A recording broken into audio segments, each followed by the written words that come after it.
On vous a raconté que tous les géants avaient péri lors du déluge. Que lorsque les eaux se sont élevées au-dessus des plus hautes montagnes, chaque néphilim, chaque enfant des anges déchus, a été emporté, noyé sous le jugement de Dieu. La terre a été purifiée. On a dit que la corruption avait disparu. Que l'humanité pouvait recommencer à zéro. Mais que se passerait-il si ce récit n'était pas complet? Que se passerait-il si certains d'entre eux avaient survécu? Peut-être pas physiquement, mais dans leur sang.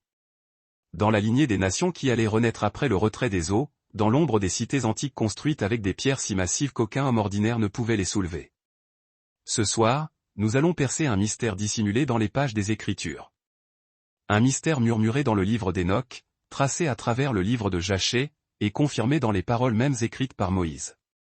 Nous allons faire la connaissance des Anakim, des Rephaïm, des fils de Rapha, ces géants revenus après le déluge et la lignée qui, des siècles plus tard, a donné naissance à un guerrier de près de 3 mètres, nommé Goliath. Fermez les yeux. Laissez le poids de la journée s'évanouir. Et tandis que vous écoutez, imaginez-vous marchant aux côtés de Josué, debout avec Caleb, observant David ramasser 5 pierres lisses dans le lit d'une rivière. Il ne s'agit pas seulement d'histoire ancienne. C'est l'histoire de la manière dont Dieu tient ses promesses, même lorsque l'ennemi semble trop grand pour être vaincu. Respirez profondément, apaisez votre esprit, et laissez cette histoire vous transporter à une époque où les géants foulaient encore la terre. Chapitre 1. Après le retrait des eaux. Imaginez la scène. La pluie a cessé. Après 40 jours et 40 nuits d'eau déferlant du ciel et jaillissant des profondeurs de la terre, le monde est silencieux. Aucun oiseau ne chante. Aucune brise ne souffle. Le seul son est le lent et régulier dégoulinement de l'eau qui s'écoule des bords de l'arche, posée sur les monts d'Ararat. À l'intérieur, Noé se tient à la fenêtre, le visage marqué hélas. Il a 600 ans. Il a connu le monde avant le déluge. Un monde tellement corrompu, tellement rempli de violence que Dieu lui-même s'est repenti d'avoir créé l'humanité. Et Noé a vu les géants. Il se souvient d'eux. Des figures imposantes, 2 fois plus grandes que n'importe quel homme, avec des épaules larges comme des bœufs, et des poings semblables à des rochers. C'étaient les Néphilim, la progéniture des veilleurs, les anges déchus qui avaient abandonné leur place au paradis pour prendre des épouses humaines. Genèse 6h4 nous dit, il y avait des géants sur la terre en ces temps-là, et aussi après, quand les fils de Dieu vinrent vers les filles des hommes, et qu'elles leur donnèrent des enfants. Ce sont ces héros qui furent célèbres dans l'Antiquité. Les Néphilim n'étaient pas seulement grands. C'étaient des guerriers légendaires, des rois, des bâtisseurs de villes, mais ils étaient aussi violents, corrompus et insatiables. Le livre d'Enoch les décrit dévorant toute la nourriture de l'humanité. Et quand cela ne suffisait pas, ils se retournaient les uns contre les autres et contre l'humanité elle-même.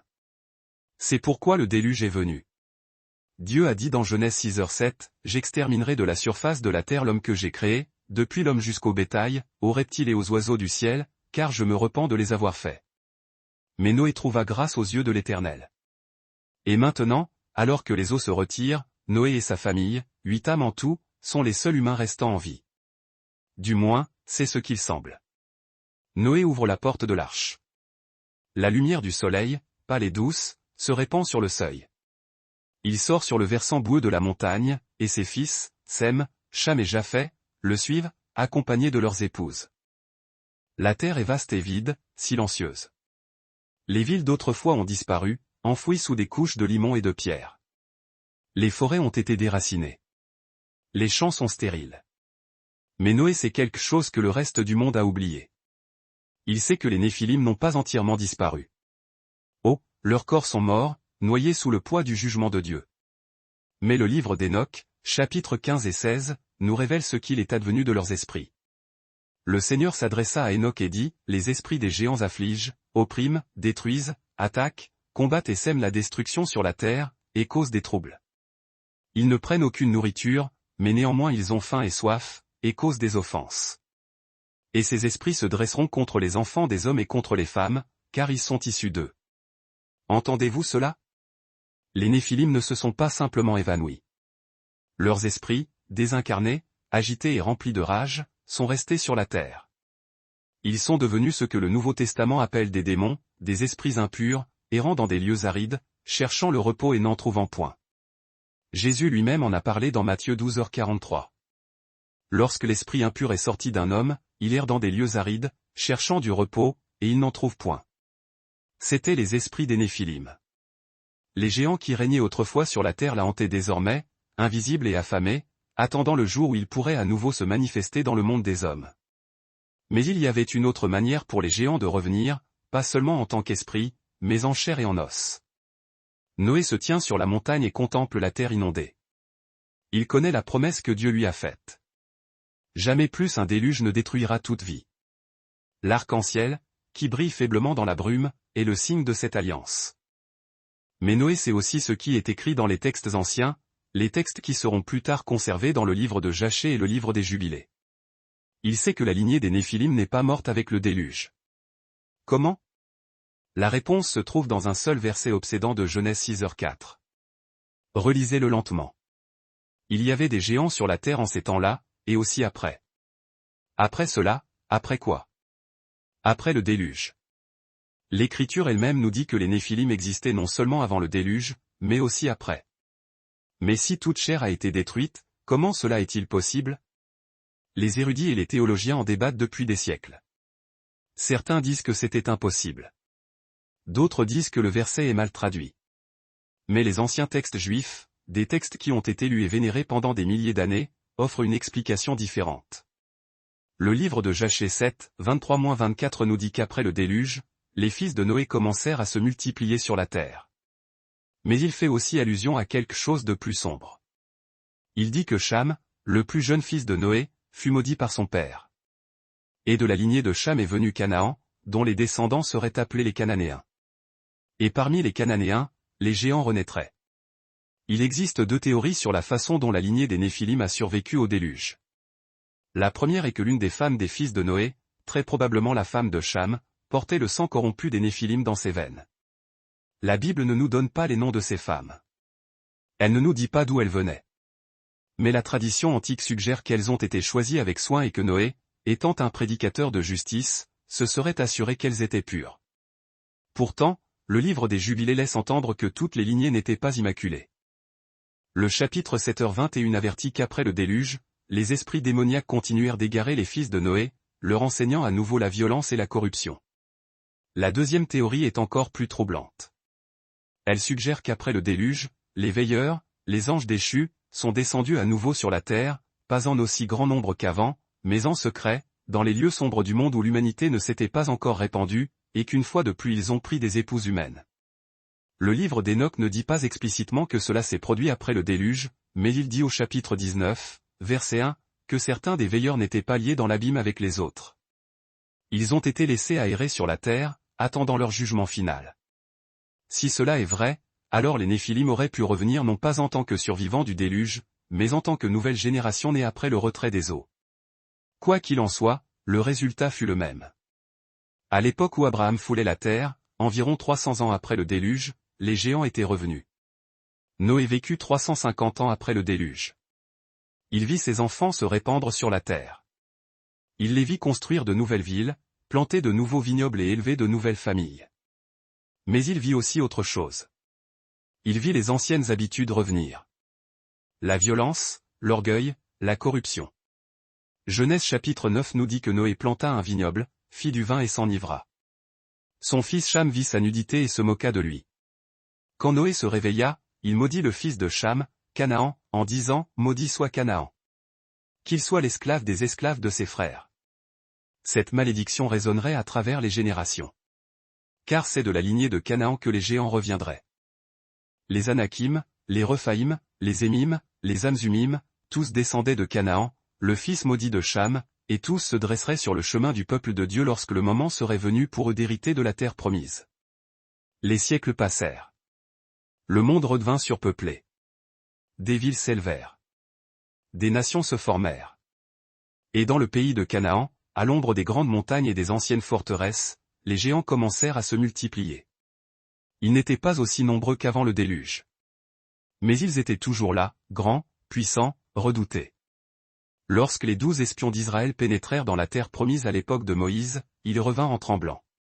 10 d'entre eux dirent que le pays était inconquérable. Ils dirent que le peuple était trop fort, les villes trop fortifiées. Et puis ils dirent quelque chose qui glaça le camp d'Israël. Nous avons vu les géants, les fils d'Anak, de la race des géants, nous étions à nos yeux comme des sauterelles, et nous étions aussi à leurs yeux. Nombre 13h33. Les Néphilim étaient revenus, et cette fois ils ne seraient pas détruits par l'eau. Cette fois, Dieu utiliserait un outil différent, un peuple appelé par son nom, armé non seulement d'épées, mais de foi, une nation qui marcherait pas après pas, en tremblant, dans un pays rempli de géants. Mais avant de les rencontrer, avant de nous tenir aux côtés de Josué aux portes de Jéricho ou de voir Caleb revendiquer sa montagne, nous devons d'abord comprendre qui étaient ces géants. D'où venaient-ils? Qu'est-ce qui les rendait si redoutés? Et pourquoi Dieu a-t-il ordonné à son peuple de les détruire complètement?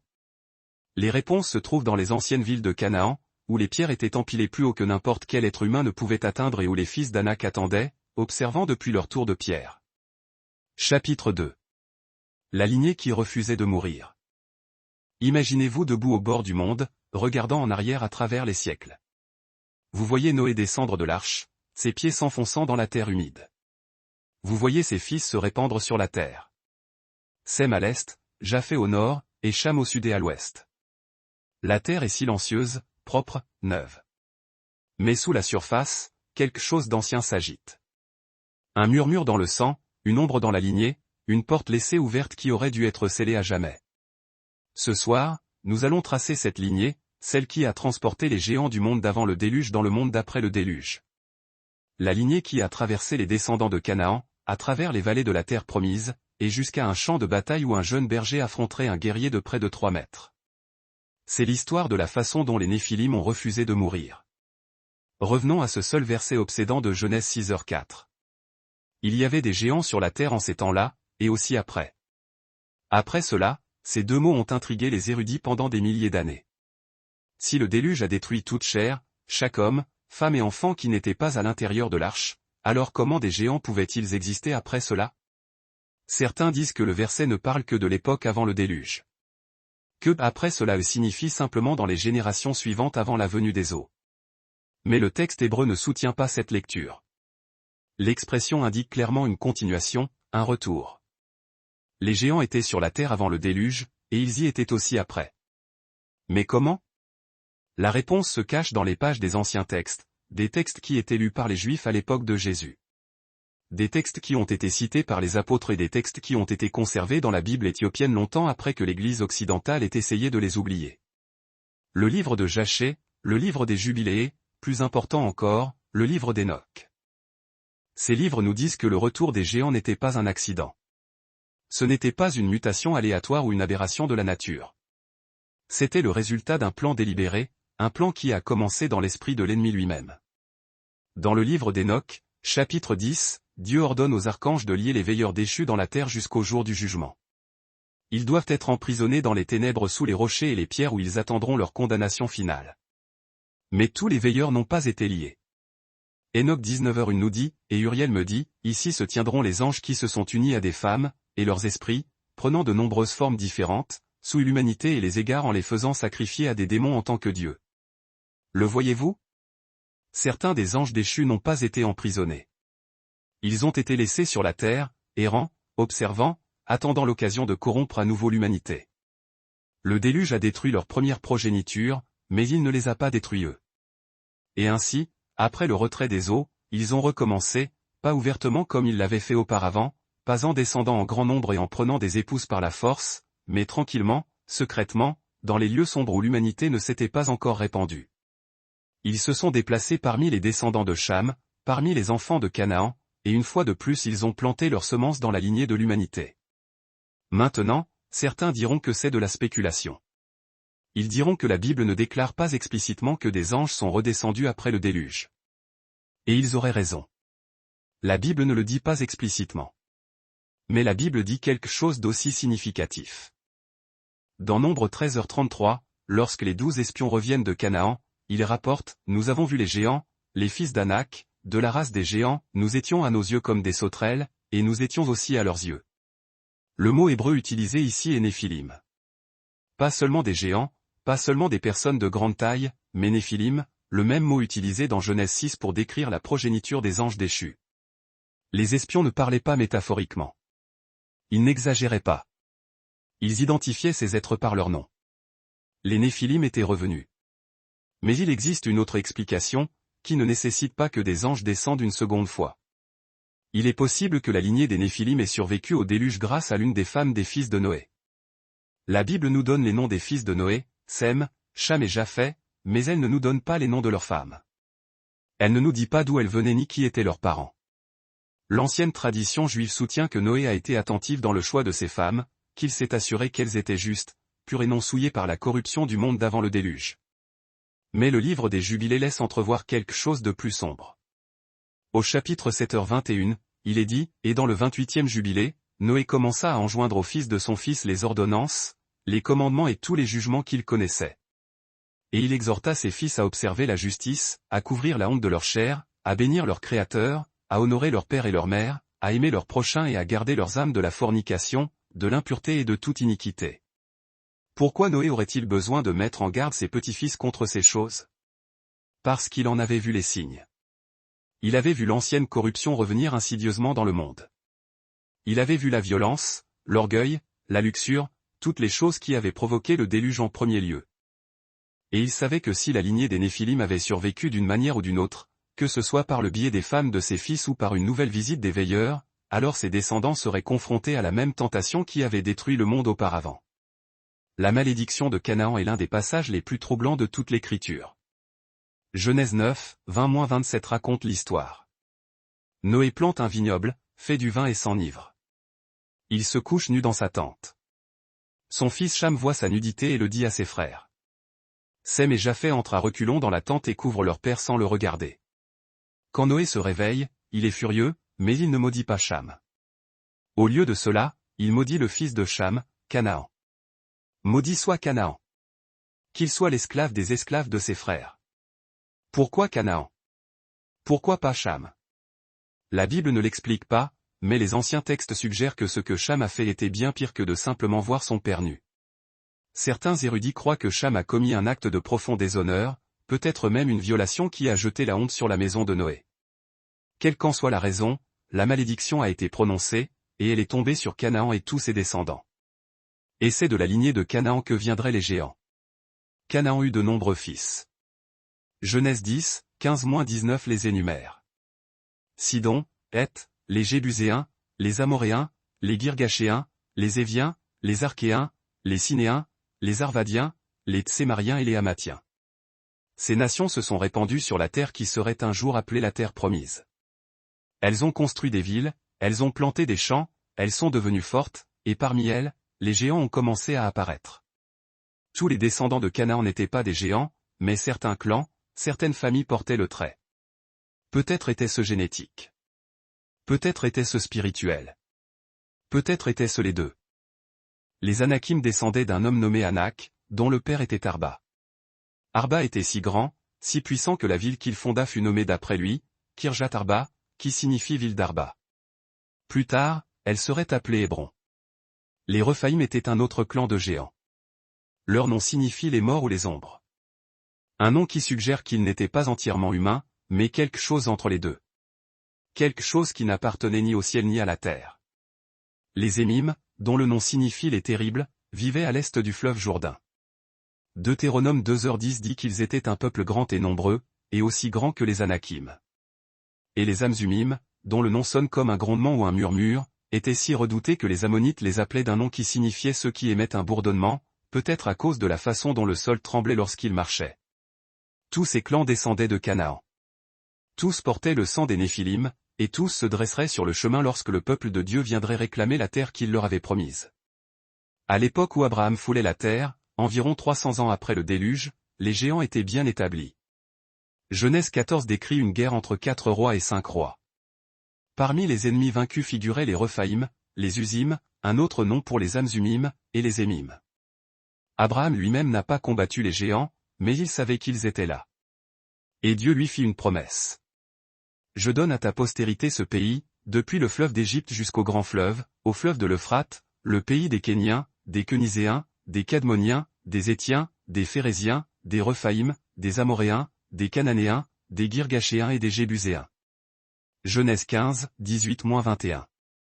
Dieu n'a pas dit que la terre était vide. Il n'a pas dit que ce serait facile. Il a dit qu'elle était déjà habitée par des nations plus fortes et plus grandes que les descendants d'Abraham. Mais il la leur a promise quand même parce que Dieu ne choisit pas les forts pour accomplir ses desseins. Il choisit les fidèles. Et 400 ans plus tard, lorsque Moïse fit sortir les enfants d'Israël d'Égypte et les amena au bord de la terre promise, ils verraient de leurs propres yeux ce qu'Abraham n'avait fait qu'entendre. Ils verraient les villes des géants, les forteresses avec des murs si hauts qu'ils. Ils semblaient toucher le ciel. Ces guerriers si grands que même les hommes adultes se sentaient comme des sauterelles en leur présence. Et ils allaient devoir choisir. Feraient-ils confiance à la promesse de Dieu? Ou reculeraient-ils devant la peur? La lignée qui refusait de mourir s'était répandue sur toute la terre. Les géants avaient reconstruit leur ville. Ils s'étaient multipliés. Ils étaient devenus forts. Mais ils avaient aussi commis une erreur fatale. Ils s'étaient installés sur cette terre même que Dieu avait promise à son peuple. Et rien, ni mur, ni épée, ni même leur taille imposante, ne pouvait résister à la promesse du Seigneur. La question n'était pas de savoir si les géants allaient tomber. La question était de savoir si le peuple de Dieu aurait la foi nécessaire pour les affronter. Chapitre 3. Les Anakim, géants d'Hébron. Fermez les yeux et imaginez ceci. Vous êtes debout dans le désert de Paran, quelque part au sud du pays de Canaan. Le soleil est brûlant. Le sable est sec et l'air sent la poussière et la triplex. Derrière vous, s'étendant à travers le désert comme un fleuve de tentes, se trouve le camp d'Israël, plus de 600 000 hommes, plus les femmes et les enfants. Ils voyagent depuis plus d'un an, suivant la colonne de nuée le jour et la colonne de feu la nuit. Et maintenant, ils sont arrivés. Devant vous, au-delà des collines et des crêtes rocheuses, se trouve la terre promise. La terre où coule le lait et le miel. La terre que Dieu a juré de donner à Abraham, Isaac et Jacob. Mais d'abord, elle doit être explorée. Moïse a choisi 12 hommes, un de chaque tribu, pour aller dans le pays et en rapporter un compte rendu. Vous les regardez rassembler leurs provisions, des outres à eau, du pain, des bâtons de marche. Ils ne portent pas d'armes. Il ne s'agit pas d'un raid. C'est une mission de reconnaissance. L'un d'eux s'appelle Caleb, un homme fort de la tribu de Juda. Un autre est Josué, l'assistant de Moïse de la tribu d'Éphraïm. Les 10 autres sont des chefs de leur tribu, des hommes choisis pour leur courage et leur sagesse. Moïse leur parle. Montez dans la région montagneuse et voyez comment est le pays. Voyez si les gens qui y habitent sont forts ou faibles, peu nombreux ou nombreux. Voyez si le pays est bon ou mauvais, si les villes sont des camps ou des forteresses. Ayez bon courage et rapportez quelques-uns des fruits du pays. Et ainsi, ils partent pour 40 jours. Ils traversent Canaan. Ils voient des vignobles chargés de raisins. Ils voient des champs de blé et d'orge. Ils voient des rivières et des sources et des forêts de cèdres. Et ils voient les villes. Des villes avec des murs si épais que des chars pourraient courir le long du sommet. Des villes construites sur des collines avec des tours qui s'élevaient comme des montagnes contre le ciel. Et ils voient les gens qui y vivent. Des gens de grande taille. Des gens très grands.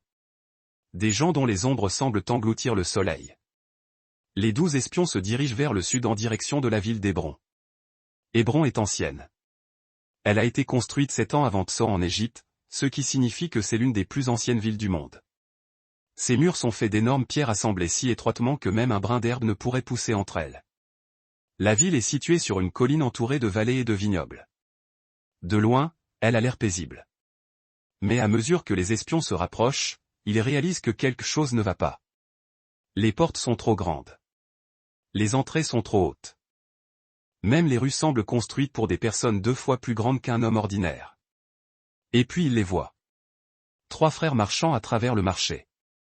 Chacun d'eux mesurant au moins 3 mètres de haut, avec des épaules aussi larges que l'envergure des bras d'un homme et des mains qui pourraient écraser un crâne comme un œuf. Leurs noms sont Sheshaï, Ahiman et Talmaï.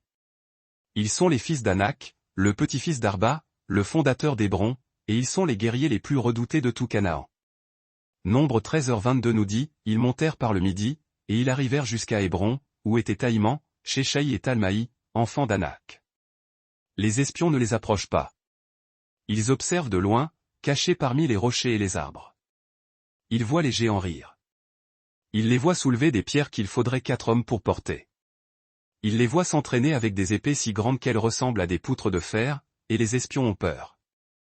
Josué et Caleb essaient d'encourager les autres. Souvenez-vous de ce que le Seigneur a dit, murmure Caleb. Il nous a donné ce pays. Ces hommes sont forts, oui, mais notre Dieu est plus fort. Mais les 10 autres espions ne sont pas convaincus. Ils ont trop vu. Ils ont senti le sol trembler sous les pas des géants. Ils ont vu les murs d'Hébron et les armes des Anakim. L'un d'eux, un homme nommé Shapha, secoue la tête. Nous ne pouvons pas prendre ce pays. Regardez-les. Nous sommes comme des sauterelles comparés à eux. Un autre dit, même si nous avions une armée 10 fois plus grande, nous ne pourrions pas percer ces murs. Et si nous essayions, les Anakim nous écraseraient comme du grain sous une meule. Mais Josué insiste, le Seigneur est avec nous. S'il nous a promis ce pays, alors il nous le donnera, peu importe la taille de l'ennemi. Pourtant, la peur a pris racine. Et la peur, une fois plantée, grandit plus vite que la foi. Les espions continuent vers le nord dans la région montagneuse. Ils voient plus de géants, plus de descendants d'Anak. Ils voient les villes fortifiées des Amoréens, des Hittites et des Jébuséens. Partout où ils vont, les gens sont forts, les villes sont fortifiées et la terre semble inconquérable. Mais ils voient aussi autre chose. Ils voient des grappes de raisins si grandes qu'il faut 2 hommes pour porter une seule grappe sur une perche entre eux. Ils voient des grenades et des figues, des olives et des dattes. La terre est vraiment celle où coule le lait et le miel, comme Dieu l'avait dit. Après 40 jours, les espions retournent au camp d'Israël dans le désert de Paran. Toute la nation se rassemble pour entendre leur rapport. Josué et Caleb portent l'énorme grappe de raisins sur leurs épaules. Les gens halètent quand ils la voient. Certains rient de joie. D'autres pleurent, submergés par la beauté du fruit. Moïse se tient devant eux et dit, « Dites-nous, qu'avez-vous vu ?» Et les 10 espions parlent. « La terre est vraiment celle où coule le lait et le miel, disent-ils. Voici ses fruits, mais les gens qui y habitent sont forts, et les villes sont fortifiées et très grandes. Et nous y avons vu les enfants d'Anak. » Nombre 13, 27-28. La foule murmure. Certains ont l'air confus, d'autres ont l'air effrayés. Le nom Anak ne leur est pas inconnu. Des histoires de géants ont été transmises depuis l'époque de Noé. Mais entendre que ces géants sont toujours vivants, qu'ils règnent encore, qu'ils habitent encore dans le pays que Dieu leur a promis, c'est presque trop à supporter. Et puis les 10 espions disent quelque chose de pire. Nous avons vu les géants, les fils d'Anak, qui sont issus des géants, et nous étions à nos yeux comme des sauterelles, et nous étions aussi à leurs yeux. Nombre 13h33. Le mot hébreu qu'ils utilisent est Néphilim, pas des hommes de grande taille, pas des guerriers, mais Néphilim, le même mot utilisé dans Genèse 6 pour décrire la descendance des anges déchus. Les gens savent ce que cela signifie. Cela signifie que ce ne sont pas des ennemis ordinaires. Ce sont les enfants des observateurs. La lignée qui a apporté le déluge, la corruption que Dieu lui-même a détruite. Et maintenant, ils se tiennent entre Israël et la terre promise. Le camp éclate en panique. Les gens pleurent. Ils se lamentent. Ils crient à Moïse. Pourquoi le Seigneur nous a-t-il amenés dans ce pays pour tomber par l'épée? Nos femmes et nos enfants deviendront des proies. Ne vaudrait-il pas mieux pour nous retourner en Égypte? Certains suggèrent même de choisir un nouveau chef, quelqu'un qui les ramènera à l'esclavage plutôt que vers la mort. Mais alors Caleb se lève. Il n'est pas l'homme le plus grand d'Israël. Il n'est pas le plus fort, mais sa voix traverse le bruit comme une trompette. Montons tout de suite et emparons-nous-en, crie-t-il, car nous sommes bien capables de la vaincre. Nombre 13h30. Josué se tient à côté de lui.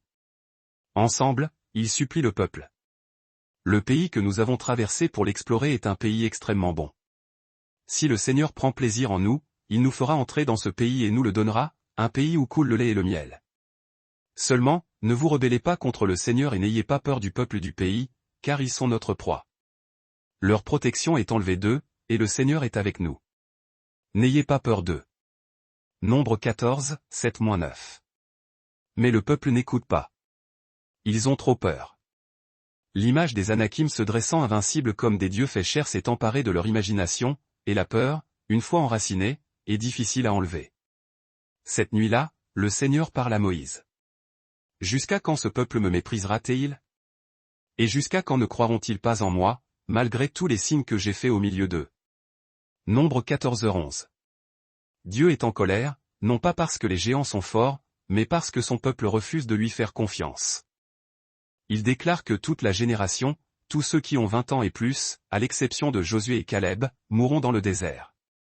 Ils erreront pendant 40 ans, une année pour chaque jour que les espions ont passé dans le pays, jusqu'à ce que chaque sceptique ait péri. Seuls leurs enfants, ceux qu'ils craignaient d'être faits prisonniers, entreront dans la terre promise. Et alors seulement les géants tomberont. 40 années passent. Toute une génération vieillit et meurt dans le désert. Moïse les conduit, les enseigne, leur rappelle les lois de Dieu et les promesses de Dieu. Mais lui aussi vieillit. Et puis finalement, le moment arrive. Josué, l'espion fidèle, est choisi pour conduire le peuple dans le pays.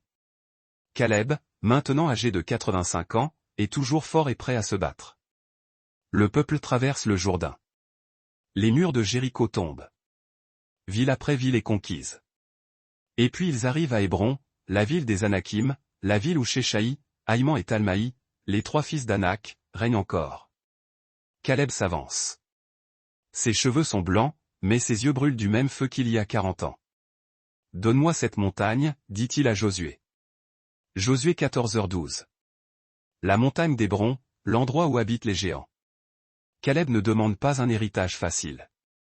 Il ne demande pas une vallée ou une plaine. Il demande l'endroit le plus difficile, le plus dangereux de tout le pays, la ville des Anakim.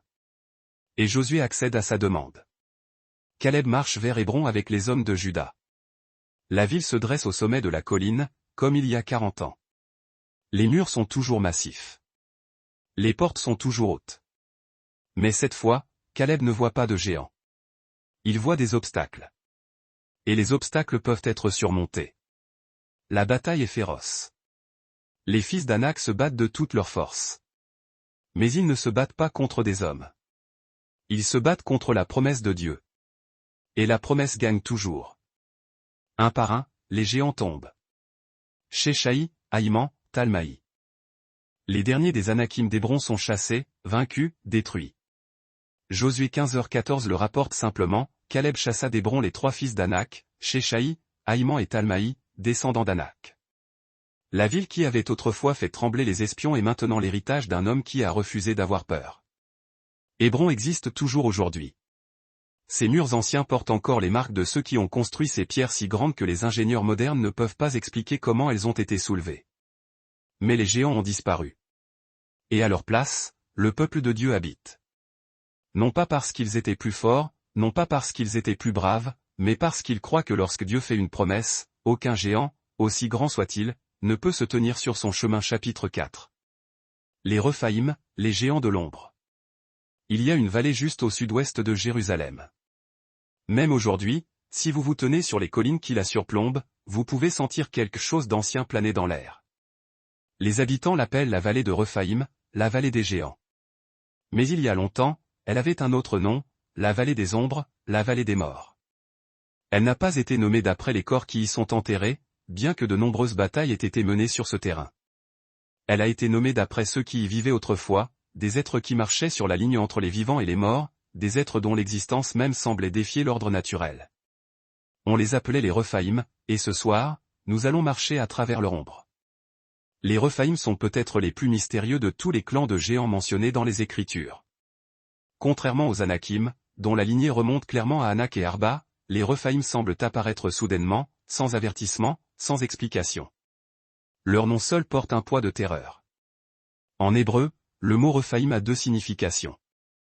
La première est géant, guerrier grand et puissant qui régnait sur de vastes territoires. La seconde est ombre ou esprit des morts. Dans le livre de Job, le livre des psaumes et le livre d'Isaïe, le mot Rephaïm est utilisé pour décrire les âmes des méchants qui habitent le Sheol, le lieu des morts. Ils sont agités, impuissants, coupés de la terre des vivants. Mais dans les livres de Moïse et de Josué, les Rephaïm sont bien vivants. Alors, qu'est-ce que c'est? Sont-ils des géants ou sont-ils des fantômes? La réponse, selon la tradition ancienne, est les deux. Revenons au début. Genèse 14 est l'un des plus anciens récits de guerre de toutes les Écritures. Il décrit un conflit entre 4 rois de l'Est et 5 rois de la région de Canaan. Parmi ceux qui ont été vaincus dans la guerre, il y avait 3 groupes de personnes, les Rephaïm à Ashtaroth-Karnaïm, les Usim à Ham et les Émim à Shavé-Kiriataïm. Genèse 14, 5-6. Ces 3 groupes étaient tous des géants. Mais les Rephaïm sont mentionnés en premier, ce qui suggère qu'ils étaient les plus puissants, les plus redoutés, les chefs parmi les clans de géants. Ashtaroth-Karnaïm était une ville de la région de Bachan, à l'est du Jourdain. C'était une forteresse, un lieu d'une grande importance stratégique, et elle était gouvernée par les Rephaïm. Mais la guerre décrite dans Genèse 14 n'a pas mis fin à leur existence. Des siècles plus tard, lorsque Moïse a conduit les enfants d'Israël à travers le désert, les Rephaïm étaient toujours là, régnant toujours redoutés. Deutéronome 2h10 et 11 nous donne un aperçu de l'ancienneté réelle des Rephaïm. Les Émim y habitaient autrefois, un peuple grand et nombreux et de haute taille comme les Anakim. Ils étaient aussi réputés géants comme les Anakim, mais les Moabites les appelaient Émim. Et puis, au verset 20 et 21, elle était aussi réputée un pays de géants. Des géants y habitaient autrefois, et les Ammonites les appelaient Zamzumim, un peuple grand et nombreux et de haute taille comme les Anakim. Mais le Seigneur les a détruits devant eux, et ils leur ont succédé et ont habité à leur place. Voyez-vous le schéma? Les Rephaïm étaient si répandus, si dominants, que les différentes nations avaient différents noms pour eux. Les Moabites les appelaient Émim. Les Ammonites les appelaient Zamzumim. Mais ils étaient tous les mêmes descendants des Rephaïm, les géants de l'ombre qui régnaient sur le pays depuis les temps anciens. Même les Anakim, les géants d'Hébron, étaient considérés comme faisant partie de la lignée des Rephaïm.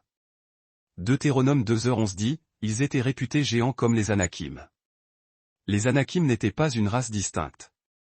Ils étaient une branche des Rephaïm, peut-être la branche la plus célèbre, mais toujours une partie de la même ancienne lignée.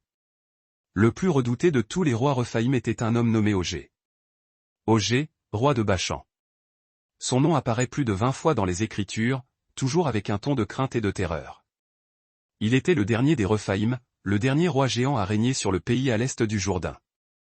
Deutéronome 3h11 nous donne un détail remarquable à son sujet, car seul Ogé, roi de Bachan, restait du reste des géants. Voici, son lit était un lit de fer. N'est-il pas à rabattre des enfants d'Ammon? 9 coudées étaient sa longueur, et 4 coudées sa largeur, selon la coudée d'un homme. 9 coudées de long, 4 coudées de large. Une coudée est d'environ 45 cm, la longueur de l'avant-bras d'un homme. Cela signifie que le lit d'Ogé mesurait environ 4 mètres de long et 1,80 mètres de large. Et le lit était fait de fer, pas de bois, pas de pierre, mais de fer, comme si même le bois le plus fort ne pouvait pas supporter son poids. Maintenant, un lit est généralement un peu plus long que la personne qui y dort. Donc, si le lit d'Ogé mesurait 4 mètres de long, Ogé lui-même mesurait probablement entre 3,30 mètres et 4 mètres de haut. Imaginez cela. Un homme si grand que les soldats ordinaires atteindraient à peine sa poitrine. Un homme dont les pas faisaient trembler le sol. Un homme dont l'ombre pouvait couvrir toute une famille. Et il n'était pas seul. Il régnait sur 60 villes, des villes fortifiées avec de hauts murs et des portes de bronze. Son royaume s'étendait sur les plaines fertiles de Bachan, un pays connu pour son sol riche, son bétail fort et ses chênes imposants. Bachan était appelé le pays des Rephaïm, et Ogé en était le roi. Lorsque les enfants d'Israël sont montés d'Égypte, ils n'avaient pas l'intention de combattre Ogé. Ils venaient de vaincre Sihon, roi des Amoréens, et avaient revendiqué son pays. Maintenant, ils voulaient passer pacifiquement à travers Bachan sur leur chemin vers la terre promise, mais Ogé ne les a pas laissés faire. Nombre 21h33 nous dit, ils se tournèrent et montèrent par le chemin de Bachan. Et Ogé, roi de Bachan, sortit contre eux, lui et tout son peuple, pour la bataille à Édrei. Édrei était l'une des villes royales d'Ogé. Elle était construite sur une colline avec des murs de pierre et des tours qui s'élevaient haut dans le ciel. Et Ogé est sorti à la rencontre des Israélites avec toute son armée. Le peuple d'Israël était terrifié. Ils avaient entendu les histoires. Ils connaissaient les Rephaïm. Ils avaient vu les géants de Canaan de loin, et maintenant ils allaient en affronter un de près. Mais alors le Seigneur parla à Moïse. N'aie pas peur de lui, car je le livrerai, lui et tout son peuple et son pays, entre tes mains, et tu lui feras comme tu as fait à Sihon, roi des Amoréens, qui habitait à Hesbon. Nombre 21, verset 34, n'ayez pas peur de lui. Dieu n'a pas dit, il n'est pas aussi fort que vous le pensez. Il n'a pas dit, vous êtes plus fort que lui. Il a dit, n'ayez pas peur de lui, car je suis avec vous. La bataille fut féroce. Ogé s'est battu avec la force de 10 hommes. Son épée était comme une poutre de fer, son bouclier comme une porte de ville. Mais il ne se battait pas contre l'armée d'Israël. Il se battait contre la promesse de Dieu. Et la promesse ne peut pas être brisée. Deutéronome 3, 3-4 rapporte le résultat, ainsi, le Seigneur notre Dieu livra entre nos mains Ogé aussi, le roi de Bachan, et tout son peuple, et nous le frappâmes jusqu'à ce qu'il n'en reste aucun. Et nous prîmes toutes ces villes à ce moment-là. Il n'y avait pas une ville que nous ne leur prîmes pas. 60 villes, toute la région d'Argob, le royaume d'Ogé en Bachan. 60 villes, toutes conquises, toutes prises. Et Ogé, le dernier grand roi des Rephaïm, tomba. Son royaume fut divisé entre les tribus d'Israël. Ces villes devinrent l'héritage de Manassé, Gad et Ruben. Son lit de fer fut gardé comme un trophée, un rappel qu'aucun ennemi, aussi grand soit-il, ne pouvait se tenir contre le Seigneur. Mais les Rephaïm n'ont pas complètement disparu. Même après la défaite d'Ogé, des traces d'eux sont restées. De petits clans, des familles dispersées, des survivants qui se sont enfuis dans les vallées et les collines. 2 Samuel 5h18 et 22 mentionnent la vallée de Rephaïm à 2 reprises. C'était à l'époque du roi David, des centaines d'années après la conquête de Canaan. Les Philistins, ennemis d'Israël, campèrent dans cette vallée et se préparèrent à la guerre. David interrogea le Seigneur, et Dieu lui donna la victoire. Bien que le temps ait passé, la vallée portait toujours ce nom, la vallée de Rephaïm, comme si le souvenir des géants y persistait tel une ombre tenace. Le nom Rephaïm apparaît également dans les livres poétiques et prophétiques de la Bible, mais dans un contexte fort différent. Job 26, 5 déclare, « Les trépassés frémissent sous les eaux et leurs habitants ». Le mot hébreu traduit par trépassé est Érephin. Dans le psaume 88, 10, le psalmiste s'écrie, « Est-ce pour les morts que tu fais des miracles? Les morts se lèveront-ils pour te louer ?» Là encore, le mot employé est Érephin. Et dans Ésaïe 14h9, évoquant la chute du roi de Babylone, il est dit, « Le séjour des morts s'émeut jusqu'en ses profondeurs, à cause de toi, pour venir à ta rencontre lors de ton arrivée, il réveille pour toi les trépassés, tous les chefs de la terre. » Le mot trépassé ici est une fois de plus Rephaim. Qu'est-ce que cela signifie?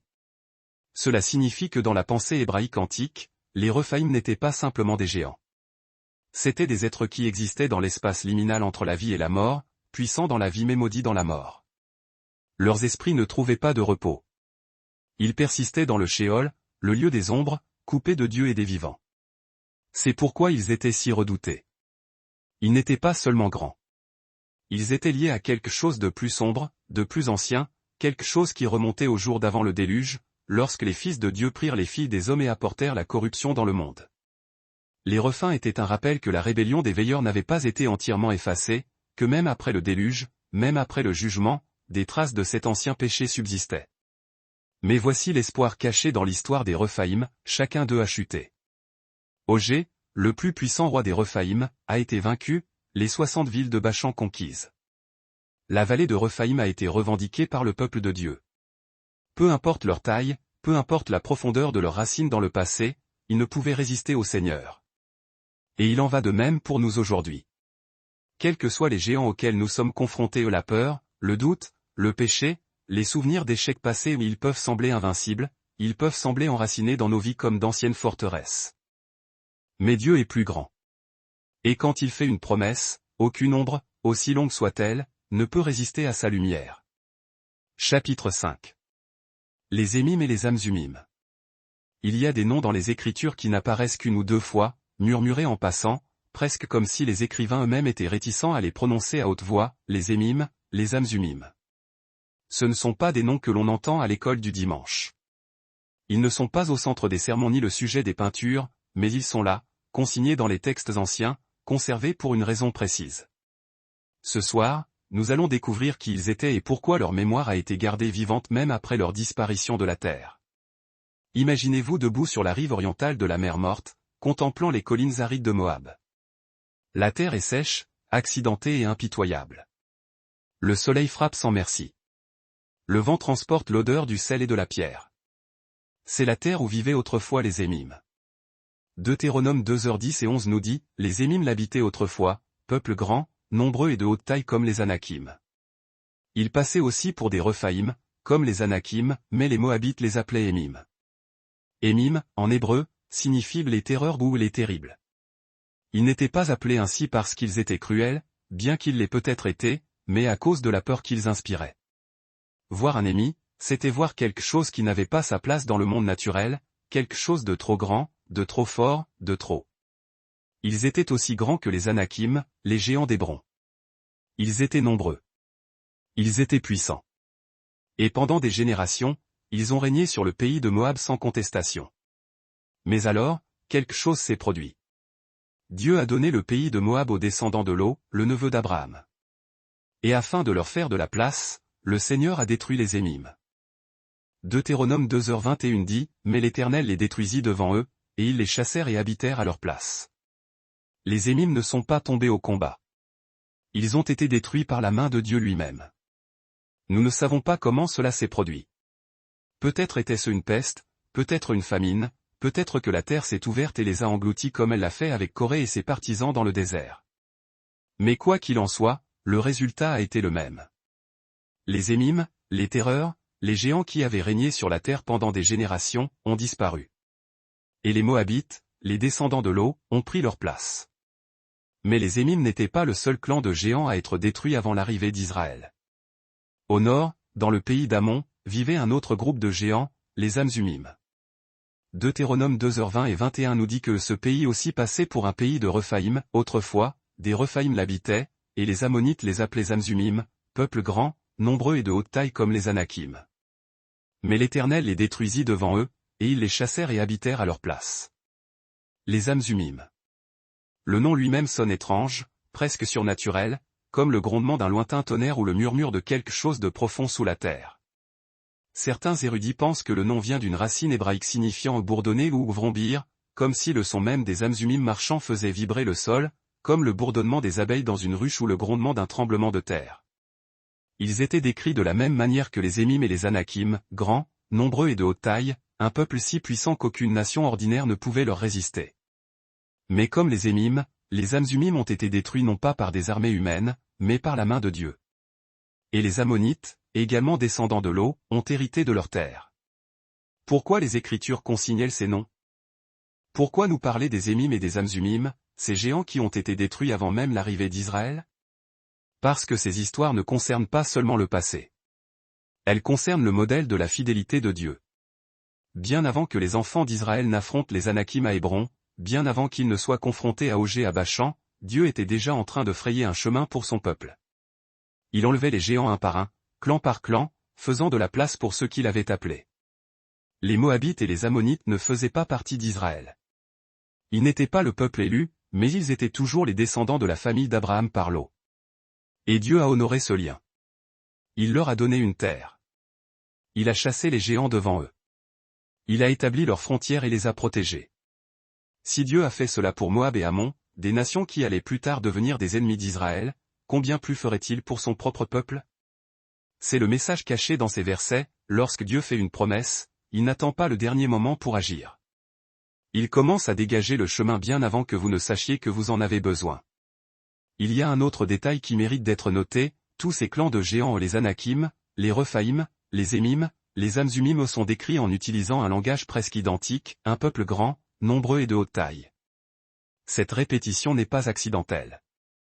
C'est un procédé littéraire utilisé dans toute l'écriture pour souligner un point.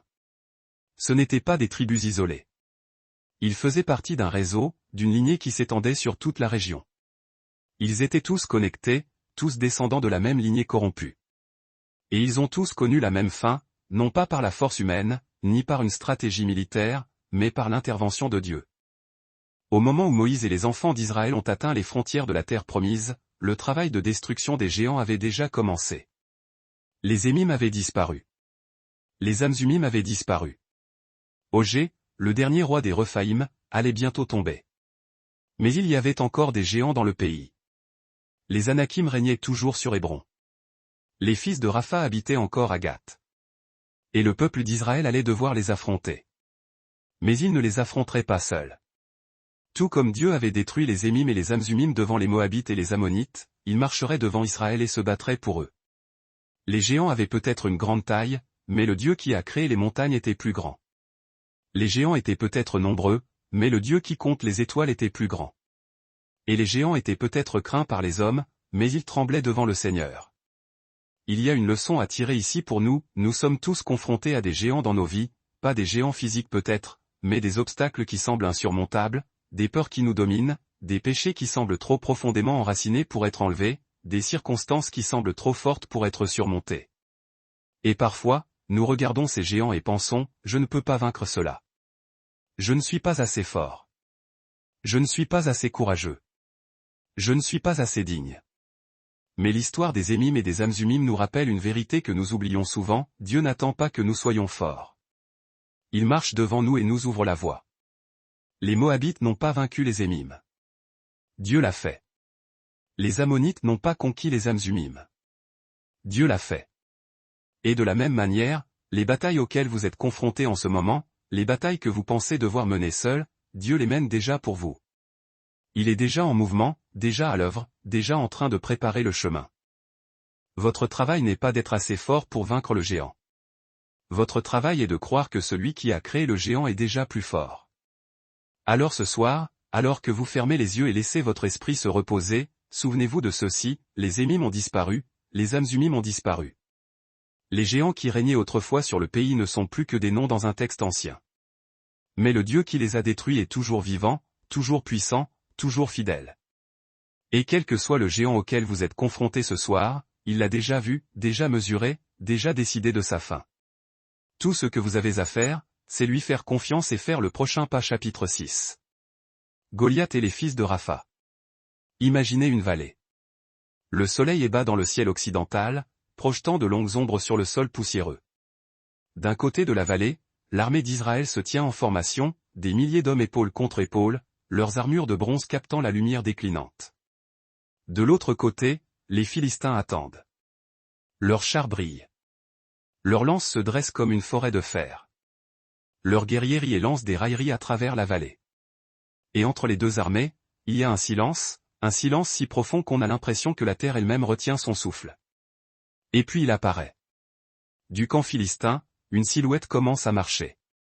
Il se déplace lentement, délibérément, chaque pas assez lourd pour envoyer de petits nuages de poussière s'élever du sol. C'est un géant, pas métaphoriquement, pas symboliquement, mais un vrai géant, un homme si grand que même le plus grand soldat de l'armée d'Israël atteindrait à peine sa poitrine. Son nom est Goliath de Gath. Et ce soir, nous allons le rencontrer, lui et la lignée qui l'a produit. 1 Samuel 17, 4-7 nous en donne la description. Alors s'avança du camp des Philistins un champion nommé Goliath, de Gath, dont la hauteur était de 6 coudées et une palme. Il avait sur sa tête un casque de bronze, et il était armé d'une cuirasse, le poids de la cuirasse était de 5000 cycles de bronze. Il avait des jambières de bronze à ses jambes, et un javelot de bronze entre ses épaules. Le bois de sa lance était comme une ensouple de tisserand, et la lame de sa lance pesait 600 cycles de fer, et son écuyer marchait devant lui. Décomposons cela, 6 coudées et une palme. Une coudée équivaut à environ 45 cm. Une palme mesure environ 23 cm. Cela signifie que Goliath mesurait environ 2,90 m. Son armure pesait 5000 cycles de bronze, soit environ 57 kg, couvrant sa poitrine, son dos et ses épaules. Il portait des jambières de bronze sur ses jambes, une armure qui le protégeait du genou à la cheville.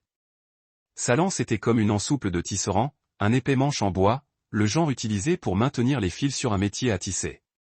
Et la lame de fer de sa lance pesait à elle seule 600 cycles, soit environ 6,8 kg. Pour mettre cela en perspective, un fusil d'infanterie moderne pèse environ 3,2 kg. La pointe de lance de Goliath à elle seule pesait plus de 2 fois ce poids, et il portait un bouclier si grand qu'un autre homme devait marcher devant lui juste pour le porter. Ce n'était pas un homme, c'était une forteresse ambulante. Mais Goliath n'était pas unique. Il faisait partie d'une lignée, d'une famille, d'un clan de guerriers qui avait terrorisé la région pendant des générations. 2 Samuel 21h16 nous présente un autre membre de cette famille, et Jishbi-Benob, qui était des fils du géant, et le fer de sa lance pesait 300 cycles de bronze, et qui était ceint d'une épée neuve, pensa frapper David. L'expression fils du géant en hébreu est béni Rapha, les fils de Rapha. Rapha n'était pas une personne. C'était un titre, un nom qui avait du poids. Cela signifiait le guérisseur ou le géant, mais dans ce contexte, cela désignait une lignée spécifique, les descendants des Rephaïm. Goliath n'était pas une simple anomalie. Il faisait partie de la dernière branche survivante de la lignée des Rephaïm, et sa famille s'était installée dans la ville philistine de Gath. Gath était l'une des 5 grandes villes des Philistins avec Gaza, Asdo, Ashkelon et Écron. Elle était située près de la frontière de Juda, assez proche d'Israël pour constituer une menace constante, et elle abritait les fils de Rapha, les derniers des géants. Pendant 40 jours, Goliath est sorti et a lancé son défi. 2 fois par jour, matin et soir, il se tenait dans la vallée et criait à l'armée d'Israël, « Pourquoi êtes-vous sortis pour vous ranger en bataille? Ne suis-je pas Philistin, et vous, serviteur de Saul? Choisissez parmi vous un homme, et qu'il descende vers moi. S'il est capable de se battre avec moi et de me tuer, nous serons vos serviteurs, mais si je l'emporte sur lui et que je le tue, vous serez nos serviteurs et vous nous servirez. » 1 Samuel 17h8 et 9. C'était un défi aussi vieux que la guerre elle-même, un combat singulier, un homme contre un autre. Le gagnant rafle tout. Mais personne dans l'armée d'Israël ne voulait accepter, pas parce qu'ils étaient des lâches. C'étaient des soldats aguerris. Ils avaient fait la guerre. Ils avaient affronté la mort. Mais Goliath était différent. Il n'était pas seulement grand. Il était un symbole de tout ce qu'on leur avait dit de craindre. Il était l'incarnation vivante des géants que leurs ancêtres avaient vus 40 ans plus tôt, les Anakim, ceux qui avaient fait se sentir les espions comme des sauterelles. Et ainsi, pendant 40 jours, l'armée d'Israël est restée paralysée, effrayée, attendant que quelqu'un, n'importe qui, fasse un pas en avant. Et puis un jeune berger est arrivé. David était le plus jeune fils de Jessé, un homme de Bethléem. Il n'était pas un soldat.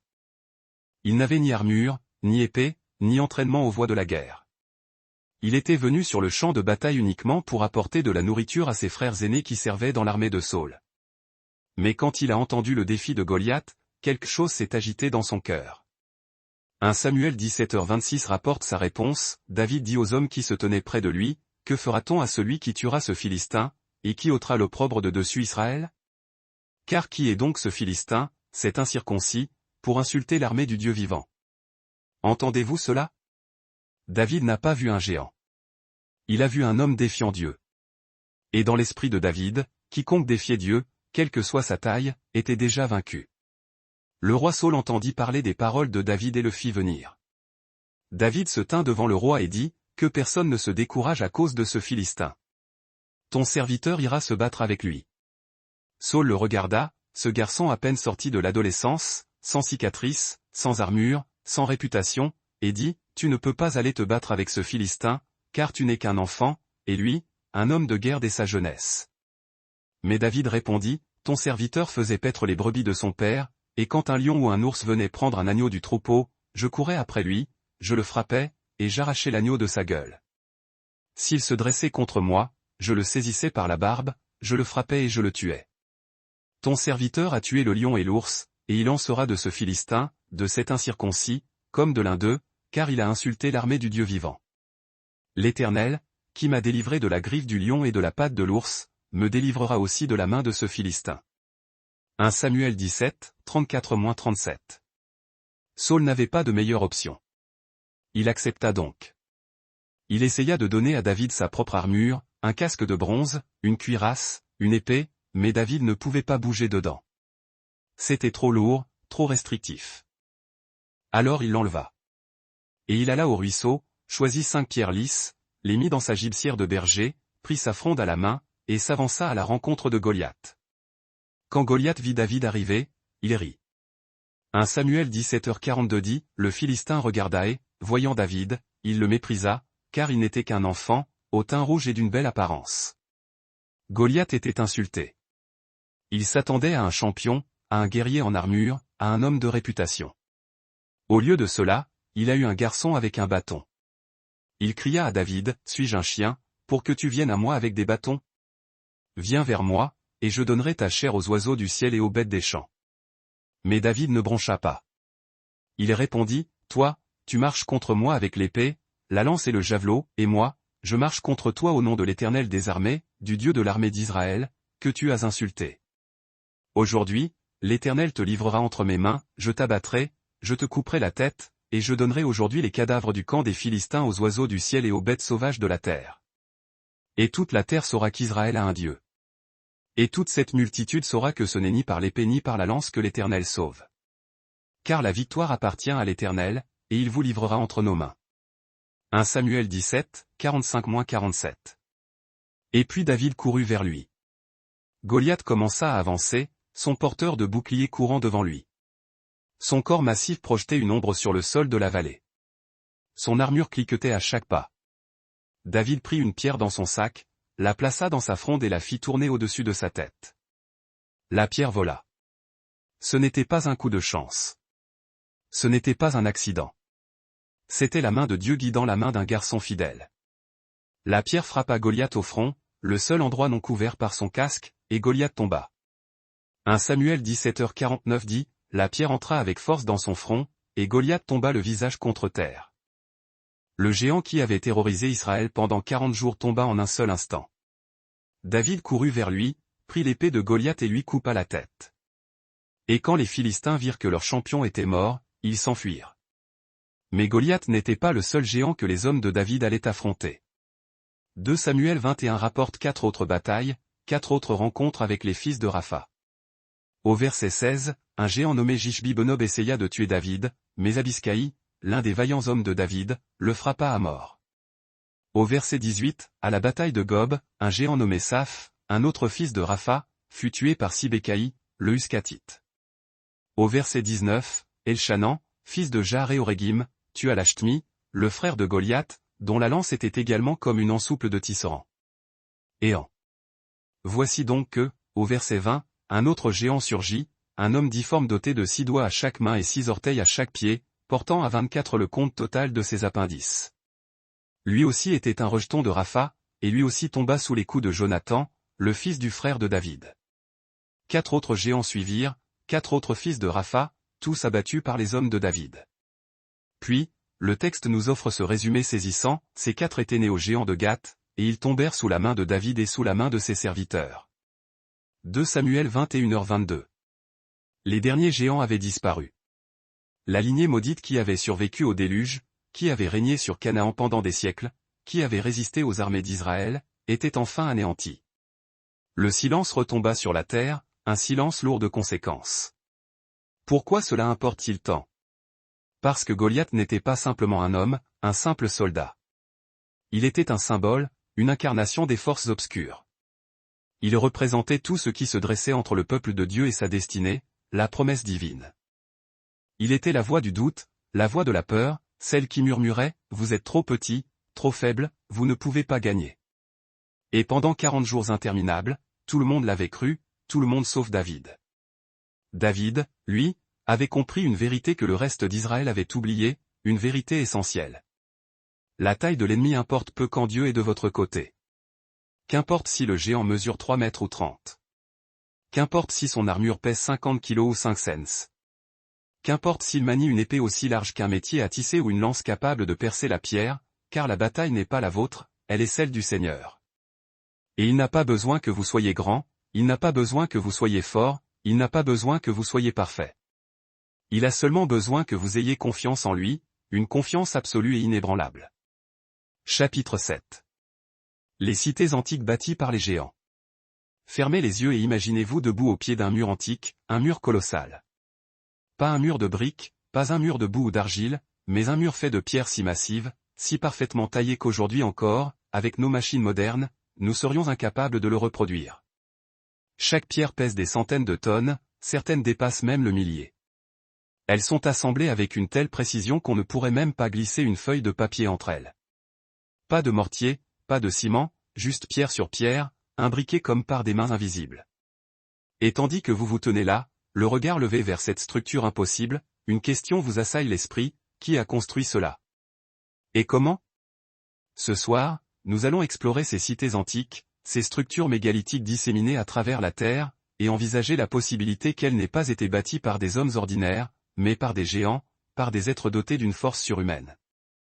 Commençons notre voyage au pays de Canaan, dans la ville d'Hébron. Hébron, comme nous l'avons déjà appris, était la cité des Anakim. Elle fut fondée par un homme du nom d'Arba, un homme si puissant que la ville porta son nom, Kiryat Arba, la cité d'Arba. Josué 14h15 nous dit, le nom d'Hébron était autrefois Kirjat Arba, du nom d'Arba, le plus grand homme parmi les Anakim. Le mot traduit par « grand » peut aussi signifier « haut » ou « puissant ». Arba n'était pas seulement important, il était physiquement imposant, un géant parmi les géants. Et la ville qu'il bâtit se dresse encore aujourd'hui. Si vous vous rendez à Hébron, dans la Cisjordanie moderne, vous verrez des murs qui datent de plusieurs milliers d'années. Les pierres à la base de ces murs sont énormes, chacune pesant plusieurs tonnes, taillées avec une précision incroyable, assemblés sans mortier. Les archéologues appellent cela de la maçonnerie hérodienne, l'attribuant au roi Hérode qui rénova le site aux alentours de 20 avant notre ère. Mais le style est bien plus ancien, il correspond aux techniques de construction que l'on retrouve sur d'autres sites mégalithiques à travers le monde, des sites qui précèdent Hérode de plusieurs siècles, voire de plusieurs millénaires. Certains pensent que les assises inférieures du mur, les pierres les plus grandes et les plus anciennes, furent posées bien avant le roi David, bien avant Josué, peut-être même avant Abraham, par les Anakim eux-mêmes. Maintenant, voyageons vers le nord, au pays de Bachan, le royaume d'Ogé. Dans la région actuelle de la Syrie et de la Jordanie, se trouvent les ruines de cités antiques avec des murs et des portes faits de pierres basaltiques massives. Certaines de ces pierres pèsent 20, 30, voire 50 tonnes. Ces cités sont appelées les cités de la Décapole, mais leurs origines sont bien plus anciennes que ne le suggère ce nom grec. Deutéronome 3h5 nous dit que le royaume d'Ogé contenait 60 villes fortifiées avec de hautes murailles, des portes et des barres, outre les villes sans murailles, en très grand nombre. 60 villes fortifiées, toutes bâties avec des pierres qui nécessitaient une force incroyable pour être déplacées. Qui aurait pu construire de telles villes? Les Rephins, les géants qui régnèrent sur Bachan avant l'arrivée d'Israël. Et parmi ces ruines, les archéologues ont découvert quelque chose d'encore plus remarquable, des dolmens. Les dolmens sont des structures de pierres massives constituées de 2 ou plusieurs pierres dressées supportant une grande dalle horizontale. On en trouve partout dans le monde, en Europe, en Asie, en Afrique et au Moyen-Orient. La plus grande concentration de dolmens du Levant se trouve dans la région de Bachan, le pays d'Ogé. Certaines de ces dalles de dolmens pèsent plus de 50 tonnes et elles ont été placées là il y a des milliers d'années, bien avant l'invention des grues ou des poulies. Comment? La seule réponse logique est qu'elles ont été soulevées par des personnes ou des êtres dotés d'une force extraordinaire. Mais le mystère ne s'arrête pas à Canaan. Si nous voyageons plus au nord, dans le pays moderne du Liban, nous trouvons l'un des sites mégalithiques les plus stupéfiants du monde entier, Baalbek. Baalbek abrite les plus grandes pierres taillées jamais extraites par la main de l'homme. Le site comprend un complexe de temples romains construit au sommet d'une plateforme bien plus ancienne, une plateforme faite de pierres si grandes qu'elle défie toute explication. Les 3 plus grandes pierres de la plateforme sont appelées le trilithon. Chaque pierre mesure environ 20 mètres de long, 4 mètres de haut et 3,5 mètres de large. Chacune pèse environ 800 tonnes. 800 tonnes.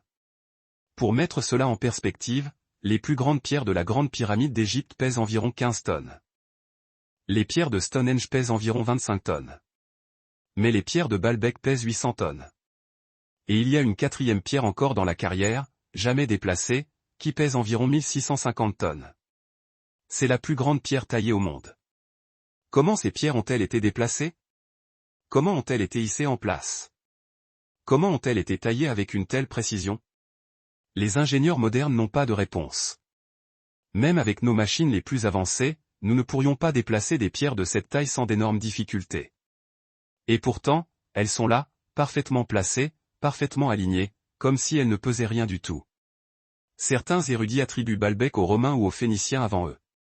Mais les Romains eux-mêmes n'ont jamais prétendu avoir construit la plateforme inférieure, ils n'ont fait que construire les temples au-dessus. Et les légendes antiques de la région racontent une histoire différente. L'historien juif Flavius Joseph, écrivant au 1er siècle, mentionne qu'après le déluge, les descendants des géants bâtirent de grandes villes et des tours. Il mentionne spécifiquement la tour de Babel, mais fait également référence à d'autres structures mégalithiques bâties par ceux qui avaient une grande force. Le livre des Jubilés, au chapitre 8, décrit comment, après le déluge, les fils de Noé se partagèrent la terre. Et dans certaines de ces terres, en particulier dans les régions de Canaan et de Syrie, il y avait des géants qui bâtirent de grandes villes et des tours. Les anciens Grecs avaient leur propre légende.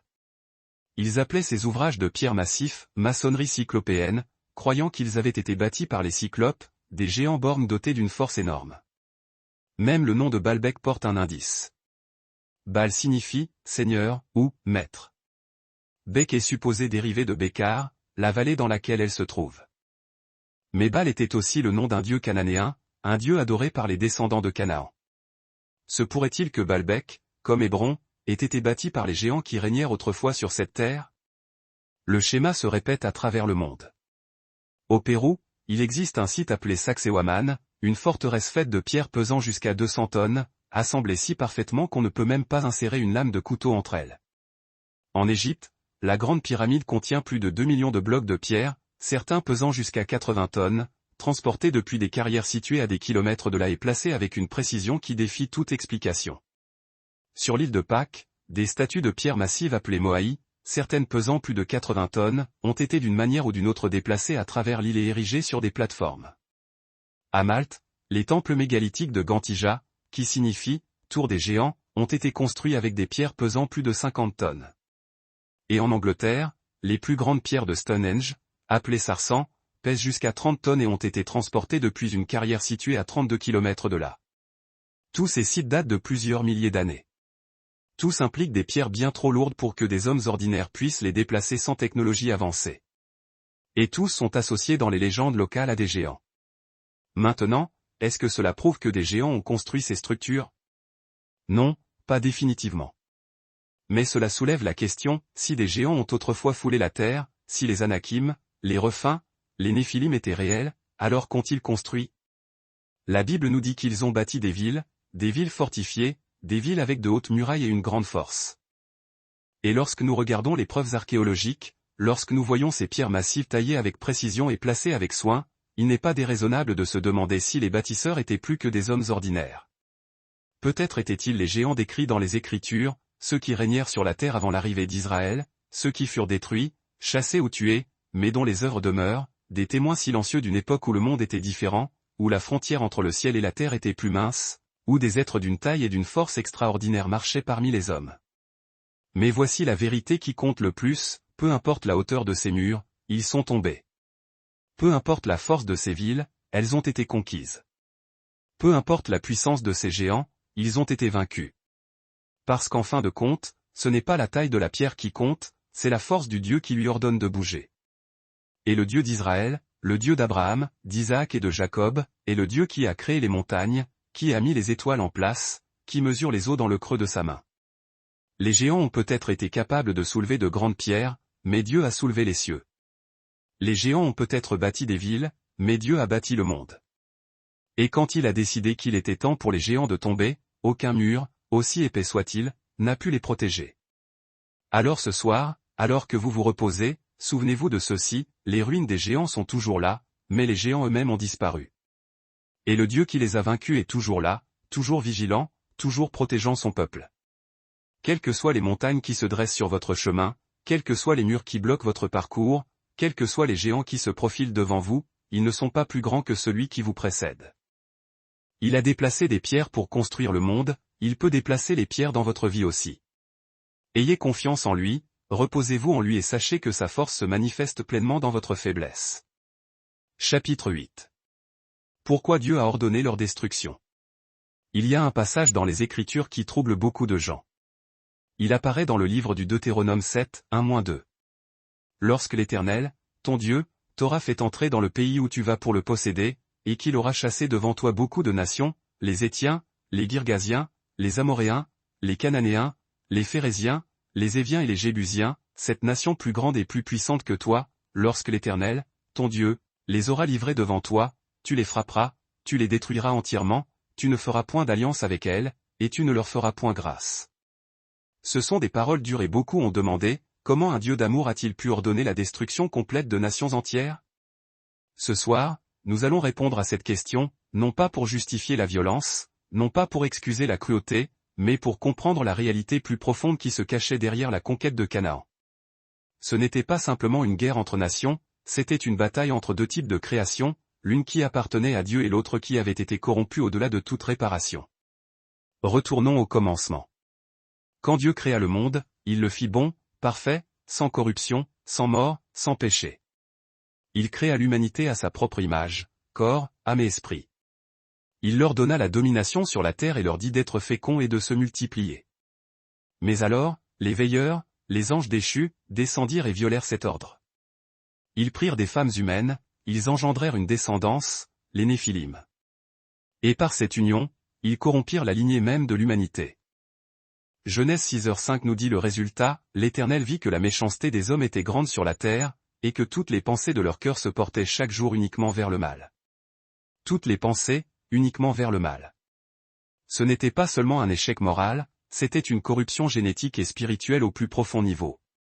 Les Néphilim n'étaient pas entièrement humains, ils étaient des hybrides, mi-humains, mi-angéliques, et leur existence était une abomination aux yeux de Dieu. C'est pourquoi le déluge survint, non pas parce que Dieu était en colère, mais parce que la création qu'il avait faite était en train d'être détruite de l'intérieur. Si la corruption avait continué, il ne serait resté aucune lignée humaine pure à travers laquelle le Messie aurait pu venir. Le déluge n'était pas un acte de colère, c'était un acte de sauvetage. Mais comme nous l'avons vu, la corruption ne s'arrêta pas avec le déluge. Que ce soit par les femmes des fils de Noé ou par une seconde incursion des veilleurs, la lignée des Néphilim revint. Et à l'époque d'Abraham, elle s'était répandue à travers le pays de Canaan. Les Anakim, les Rephins, les Émim, les Amzumim, tous portaient les marqueurs génétiques des Néphilim. Tous étaient plus grands, plus forts et plus violents que les hommes ordinaires. Mais ce n'était pas seulement leur taille physique qui les rendait dangereux, c'était leur nature spirituelle. Nombre 13h32 nous donne un indice. Lorsque les espions revinrent de Canaan, ils dirent, « Le pays que nous avons parcouru pour l'explorer est un pays qui dévore ses habitants. » Un pays qui dévore ses habitants. Qu'est-ce que cela signifie? Cela signifie que la terre elle-même était devenue spirituellement toxique. La présence des Néphilim et des esprits démoniaques qui les suivaient avait pollué le sol même. Les sacrifices d'enfants étaient courants, l'immoralité sexuelle était omniprésente, l'idolâtrie était pratiquée ouvertement. Les Cananéens adoraient Molech, Baal et Astarté, des dieux qui exigeaient du sang humain et des rituels pervers. Ce n'était pas seulement du paganisme, c'était du démonisme et cela se répandait. Dieu n'a pas ordonné la destruction des Cananéens parce qu'ils étaient différents, il l'a ordonné parce qu'ils étaient dangereux. Si Israël avait fait des traités avec eux, s'ils s'étaient mariés avec eux, s'ils avaient permis à leur pratique de continuer, la corruption se serait répandue en Israël et tout le plan de rédemption, la promesse que par la semence d'Abraham toutes les nations seraient bénies, aurait été détruit. Deutéronome 7, 3-4 le dit clairement, « Tu ne contracteras point de mariage avec ces peuples, tu ne donneras point ta fille à leur fils, et tu ne prendras point leur fille pour ton fils, car ils détourneraient de moi tes enfants, qui serviraient d'autres dieux, et la colère de l'Éternel s'enflammerait contre vous et vous détruirait promptement. » Il ne s'agissait pas de pureté raciale, il s'agissait de pureté spirituelle. Dieu protégeait la lignée par laquelle le Messie viendrait, il préservait un peuple qui porterait la connaissance du seul vrai Dieu dans l'avenir et cela nécessitait l'élimination complète de l'influence des Néphilim. Mais il y a quelque chose d'encore plus profond ici. L'ordre de détruire les Cananéens n'a pas été donné à la légère et il n'a pas été donné immédiatement. Genèse 15h16 nous dit que lorsque Dieu fit son alliance avec Abraham, il dit, à la 4e génération, ils reviendront ici, car l'iniquité des Amoréens n'est pas encore à son comble. Pas encore à son comble. Dieu donna aux Cananéens 400 ans pour se repentir, 400 ans pour se détourner de leur méchanceté, 400 ans pour changer. Mais ils ne le firent pas. Au lieu de cela, leur péché devint plus profond, leur violence augmenta, leurs pratiques devinrent de plus en plus abominables. Et lorsque la coupe de leur iniquité fut finalement pleine, lorsqu'il ne resta plus aucun espoir de rédemption, Dieu envoya Israël pour exécuter le jugement. Ce n'était pas un génocide, c'était un jugement. Tout comme le déluge fut un jugement sur le monde d'avant, la conquête de Canaan fut un jugement sur le monde d'après. Et même dans le jugement, Dieu montra sa miséricorde. Rahab, la prostituée de Jéricho, fut épargnée parce qu'elle crut au Dieu d'Israël et protégea les espions. Les Gabaonites, qui trompèrent Josué en concluant un traité avec eux, furent autorisés à vivre parce qu'une fois le traité conclu, Israël l'honora. Même au milieu de la guerre, Dieu fit de la place pour ceux qui se tournaient vers lui. Mais pour ceux qui refusaient, pour ceux qui continuaient dans leur rébellion, qui s'accrochaient à leurs idoles, qui sacrifiaient leurs enfants et souillaient la terre, il ne pouvait y avoir aucune miséricorde. Parce que la miséricorde envers eux aurait été la cruauté envers les innocents. La miséricorde envers les Néphilim aurait été la mort pour Israël. C'est pourquoi il fut ordonné à Josué d'être fort et courageux, non pas parce que la bataille serait facile, mais parce qu'elle serait difficile. Il est difficile d'exécuter le jugement, il est difficile de détruire complètement, il est difficile de ne montrer aucune miséricorde même lorsque la miséricorde semble être le choix compatissant. Mais parfois, la chose la plus compatissante à faire est de supprimer complètement la corruption. Un chirurgien ne laisse pas le cancer dans le corps par miséricorde pour les cellules cancéreuses, il le retire complètement sachant que si même un petit morceau reste, il se répandra et détruira le tout. De la même manière, Dieu ordonna à Israël de supprimer complètement la corruption des Néphilim, non pas par haine, mais par amour pour son peuple et pour l'avenir du monde. Et voici la question que nous devons nous poser, quelle corruption laissons-nous subsister dans nos propres vies? Quel péché tolérons-nous en pensant qu'ils sont trop petits pour avoir de l'importance?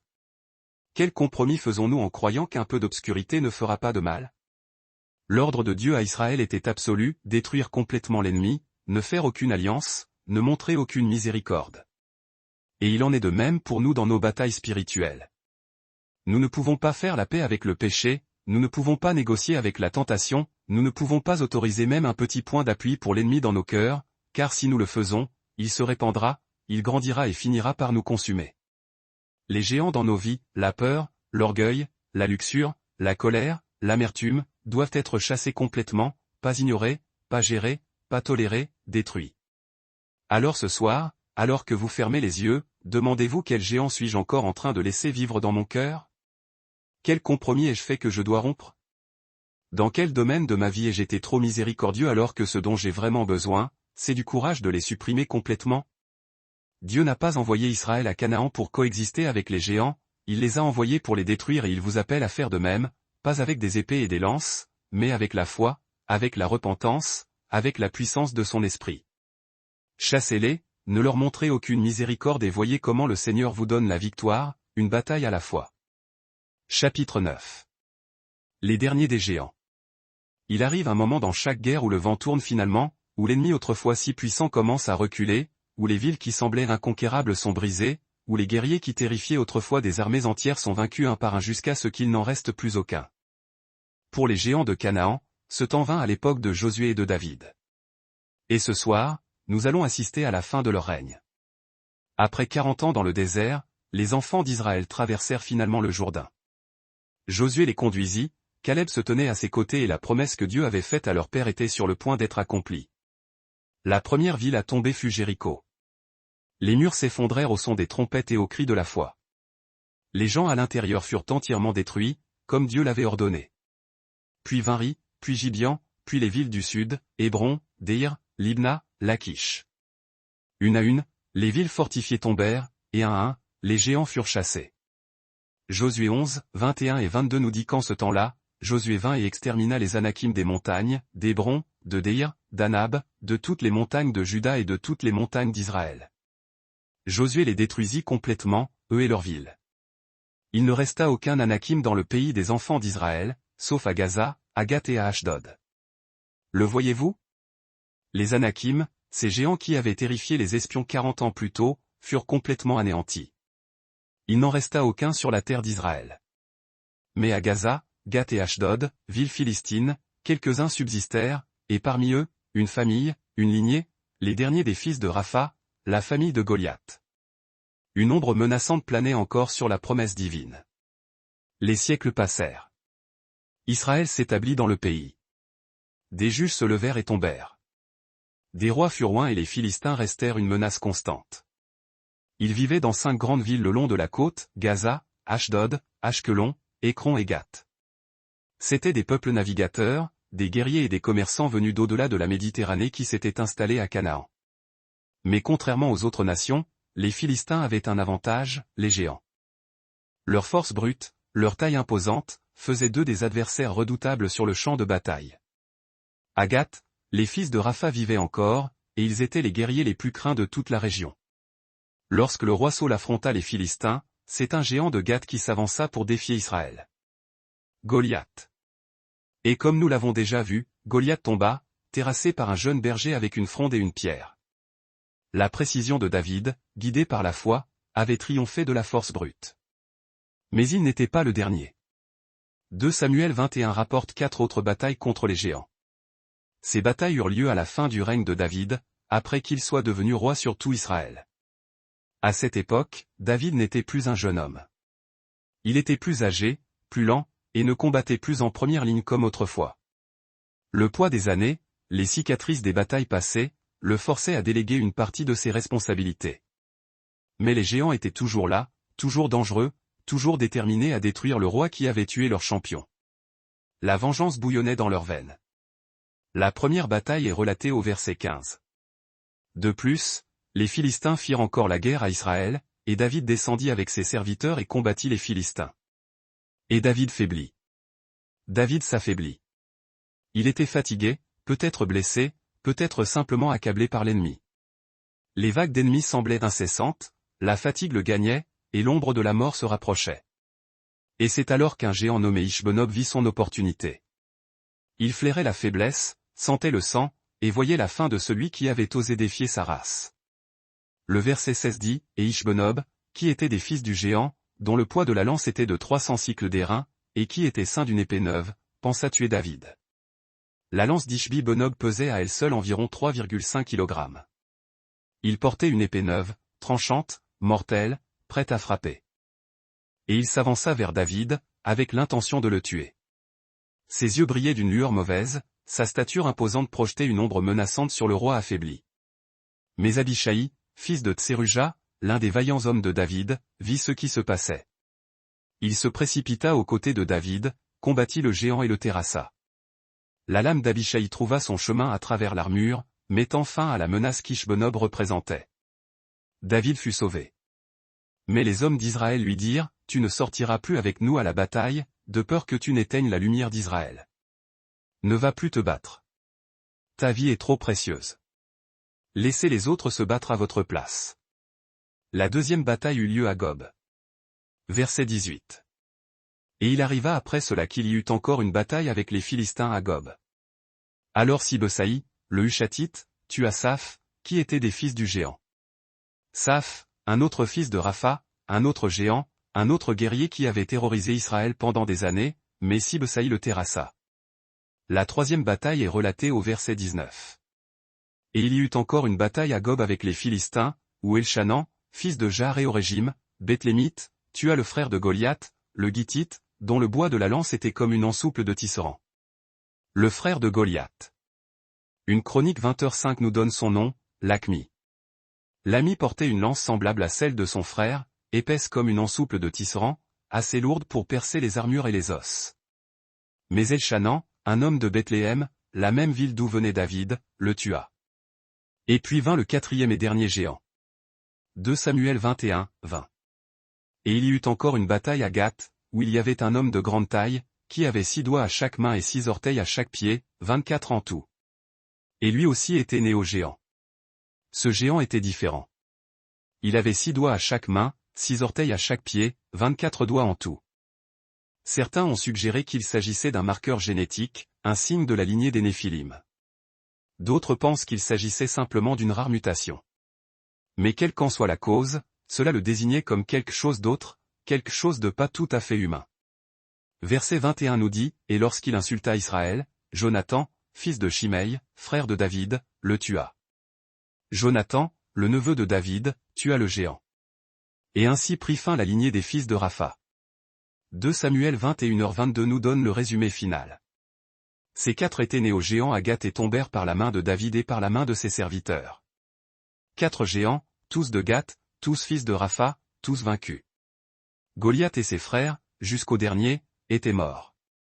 Et avec leur mort, l'âge des géants toucha à sa fin. Josué 11 nous a dit qu'il ne restait aucun Anakim en Israël, seulement à Gaza, Gath et Ashdod. Maintenant, même cela avait disparu. Le dernier bastion des géants était tombé. Les derniers guerriers de la lignée des Néphilim avaient été détruits, et Israël pouvait enfin se reposer. Une chronique 20h8 le dit simplement, ceux-ci étaient nés au géant à Gath, et ils tombèrent par la main de David et par la main de ses serviteurs.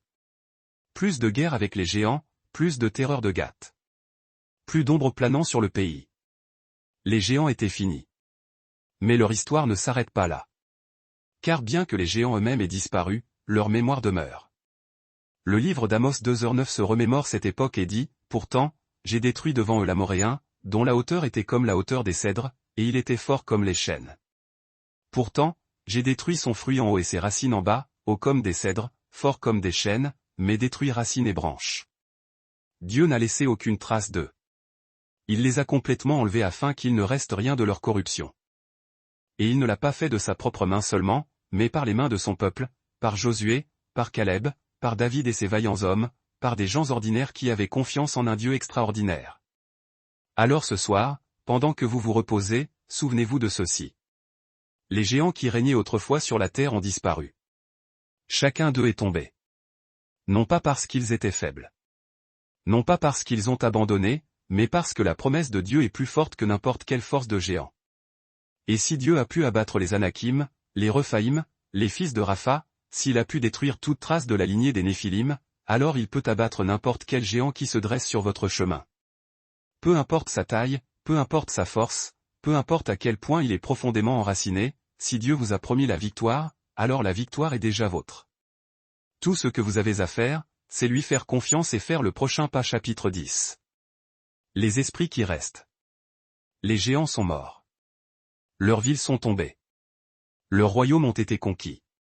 Leurs noms, autrefois prononcés avec crainte, ne sont plus que des échos dans les textes anciens. Mais l'histoire ne s'arrête pas là. Car bien que leur corps ait été détruit, leurs esprits sont restés. Et ce soir, nous allons explorer ce qui est arrivé aux Néphilim après la mort et ce que cela signifie pour nous aujourd'hui. Revenons au livre d'Hénoch, chapitres 15 et 16. Quand Hénoch se tenait devant le trône de Dieu, intercédant pour les veilleurs déchus, le Seigneur lui donna un message à transmettre. Un message sur le jugement, un message sur les conséquences, et un message sur ce qui arriverait aux enfants des veilleurs, les Néphilim. Hénoch 15 et août 2010 rapporte les paroles de Dieu. Et maintenant, les géants qui sont produits de l'esprit et de la chair seront appelés esprits mauvais sur la terre et sur la terre sera leur demeure. Des esprits mauvais sont sortis de leur corps parce qu'ils sont nés d'hommes et des saints veilleurs et leur commencement et leur origine primordiale. Ils seront des esprits mauvais sur la terre, et des esprits mauvais seront-ils appelés. Entendez-vous ce que Dieu dit? Les Néphilim étaient des hybrides nés à la fois de mères humaines et de pères angéliques. Ils avaient des corps physiques, oui, mais ils avaient aussi autre chose. Des esprits qui n'avaient pas leur place dans l'ordre naturel. Quand leur corps mourait, que ce soit dans le déluge ou au combat, leurs esprits ne pouvaient pas aller où vont les esprits humains. Ils ne pouvaient pas monter au ciel. Ils ne pouvaient pas descendre au Sheol, le lieu de repos des âmes humaines. Ils étaient piégés, désincarnés, errants, et ils devinrent ce que l'Écriture appelle des démons, des esprits mauvais, des esprits impurs, des êtres déchus sans corps, cherchant sans cesse à habiter, à tourmenter et à détruire. Cela explique tellement de ce que nous voyons dans le Nouveau Testament. Quand Jésus marchait sur la terre, il rencontrait constamment des démons. Ils étaient partout, possédant les gens, les tourmentant, les conduisant à la folie et à la violence. Et les démons savaient qui était Jésus. Marc 1h23 et 24 parle d'un homme dans la synagogue possédé par un esprit impur. L'esprit s'écria, « Laisse-nous tranquilles. Qu'y a-t-il entre nous et toi, Jésus de Nazareth? Es-tu venu pour nous détruire? Je sais qui tu es, le Saint de Dieu. » Le démon reconnut Jésus. Il connaissait son autorité et le craignait. Pourquoi? Parce que Jésus était l'accomplissement de la promesse prononcée dans Genèse 3h15, la semence de la femme qui écraserait la tête du serpent, le Rédempteur qui défrait la corruption apportée par les veilleurs. Et les démons, les esprits des Néphilim, savaient que leur temps était court. Matthieu 8, 28-32 parle d'une autre rencontre. Jésus traversa la mer jusqu'à la région des Gadaréniens, et deux hommes possédés par des démons sortirent des tombeaux. Ils étaient si violents que personne ne pouvait passer par là. Les démons crièrent, « Qu'y a-t-il entre nous et toi, Jésus, Fils de Dieu? Es-tu venu ici pour nous tourmenter avant le temps? » Avant le temps, les démons savaient qu'il y avait un temps fixé pour leur jugement, un jour final où ils seraient jetés dans le lac de feu pour toujours. Mais jusqu'à ce jour, ils parcouraient la terre, cherchant, tentant, détruisant. Et alors les démons firent une requête. « Si tu nous chasses, permets-nous d'aller dans le troupeau de porcs. » Jésus leur en donna la permission. Les démons entrèrent dans les porcs, et tout le troupeau, environ 2000 d'entre eux, se précipita du haut de la colline dans la mer et se noya. Pourquoi les démons voulaient-ils entrer dans les porcs? Parce qu'ils ne pouvaient pas supporter d'être désincarnés. Ils avaient besoin d'un récipient, n'importe quel récipient, pour habiter. C'est la nature agitée des esprits des Néphilim. Ils errent dans des lieux secs, cherchant le repos et n'en trouvant point. Matthieu 12 versets 43 à 4 nous donne la propre description de Jésus. Quand l'esprit impur est sorti d'un homme, il erre dans des lieux secs, cherchant le repos et n'en trouve point. Alors il dit, « Je retournerai dans ma maison d'où je suis sorti. » Et quand il est venu, il la trouve vide, balayée et ornée. Alors il s'en va, et prend avec lui 7 autres esprits plus méchants que lui-même, et ils entrent et y habitent. Et le dernier état de cet homme est pire que le premier. L'esprit impur erre dans des lieux secs, cherchant le repos, n'en trouvant point. C'est la malédiction des esprits Néphilim. Ils sont sans domicile, agités, poussés par une faim sans fin qu'ils ne peuvent jamais satisfaire. Et ils cherchent à retourner dans des corps humains parce que sans corps, ils sont impuissants, tourmentés, incomplets. Mais voici l'espoir. Jésus les a vaincus. Pas seulement individuellement quand il les a chassés pendant son ministère terrestre, mais éternellement par sa mort et sa résurrection.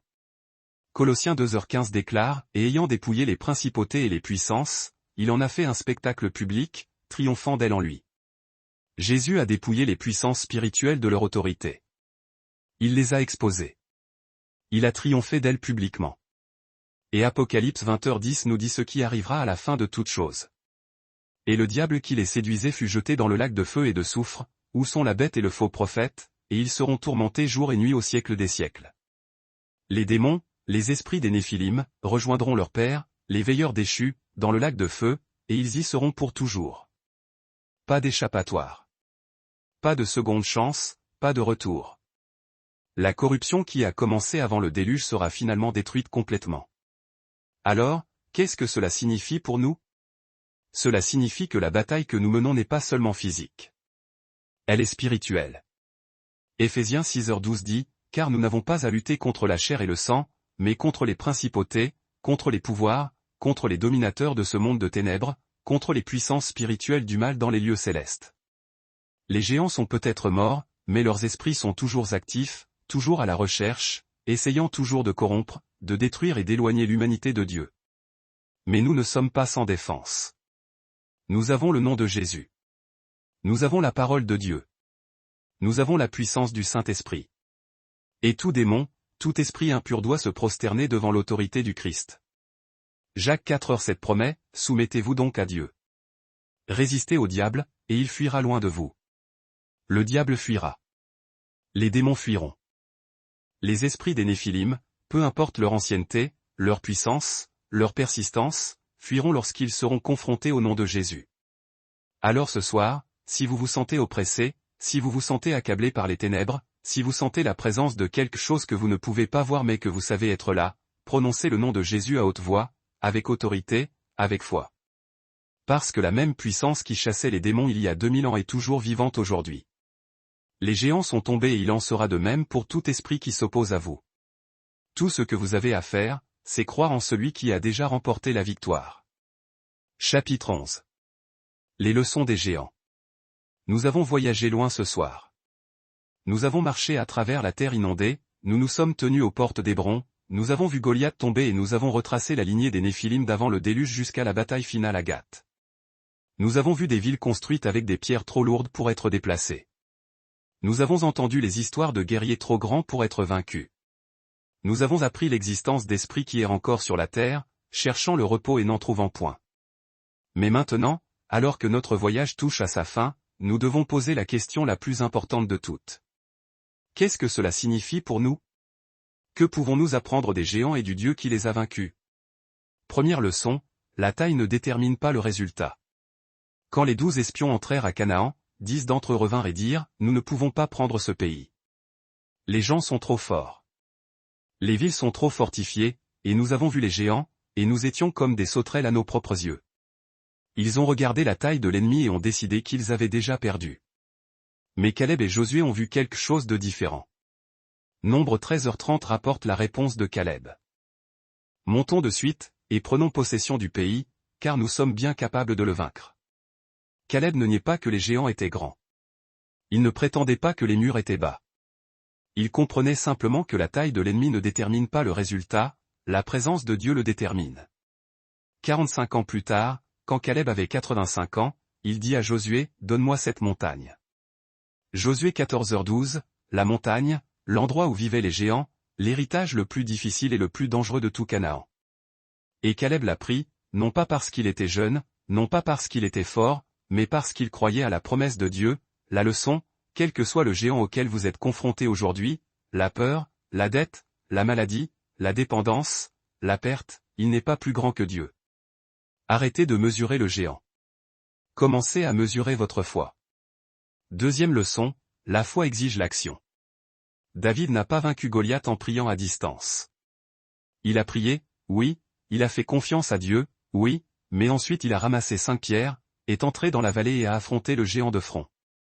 1 Samuel 17h48 dit, « Et il arriva que, lorsque le Philistin se leva et s'avança pour rencontrer David, David se hâta et courut vers l'armée pour rencontrer le Philistin. David courut vers le géant, pas loin de lui, vers lui. La foi n'est pas passive. Elle est active. Elle fait le premier pas même lorsque le résultat est incertain. La leçon. Arrêtez d'attendre que le géant s'en aille. Arrêtez d'espérer que quelqu'un d'autre mènera votre bataille. Ramassez votre pierre. Faites votre pas et croyez que Dieu vous rencontrera dans la vallée. Troisième leçon. Dieu va devant vous. Chaque fois qu'Israël affrontait les géants, Dieu allait devant eux. Quand ils combattirent Ogé, roi de Bachan, Dieu dit, « Ne le crains point, car je le livrerai entre tes mains. » Quand Josué conduisit le peuple à Canaan, Dieu dit, « Tout lieu que foulera la plante de votre pied, je vous l'ai donné. » Josué 1 verset 3. Dieu n'a pas dit, « Allez voir si vous pouvez gagner. » Il a dit, « Je vous l'ai déjà donné. » La bataille était gagnée avant même de commencer parce que Dieu avait déjà décidé du résultat. La leçon, les géants dans votre vie ont déjà été vaincus. Pas par vous, par Dieu. Votre travail n'est pas de gagner la bataille. Votre travail est d'entrer dans la victoire qu'il a déjà préparée. Quatrième leçon, le timing de Dieu est parfait. Genèse 15h16 nous dit que Dieu a donné aux Cananéens 400 ans pour se repentir avant d'envoyer Israël pour exécuter le jugement. 400 ans. C'est long. Assez longtemps pour que plusieurs générations se lèvent et tombent. Assez longtemps pour que les Israélites en Égypte se demandent si Dieu avait oublié sa promesse. Mais Dieu n'avait pas oublié. Il attendait, attendant que l'iniquité des Amoréens soit complète, attendant le bon moment, attendant que son peuple soit prêt. Et quand le moment fut venu, tout s'est passé exactement comme il l'avait prévu. La leçon. Si vous attendez une percée, une délivrance, que le géant tombe, ne vous découragez pas. Les retards de Dieu ne sont pas les refus de Dieu. Il travaille même quand vous ne pouvez pas le voir. Et quand le moment sera venu, le géant tombera en un seul jour. Cinquième leçon. Vous n'avez pas besoin d'être parfait. Juste fidèle. Caleb n'était pas parfait. David n'était pas parfait. Josué n'était pas parfait. Ils ont tous fait des erreurs. Ils ont tous eu des moments de doute. Ils ont tous fait face à des batailles qu'ils pensaient pouvoir perdre. Mais ils avaient une chose en commun. Ils continuaient d'avancer.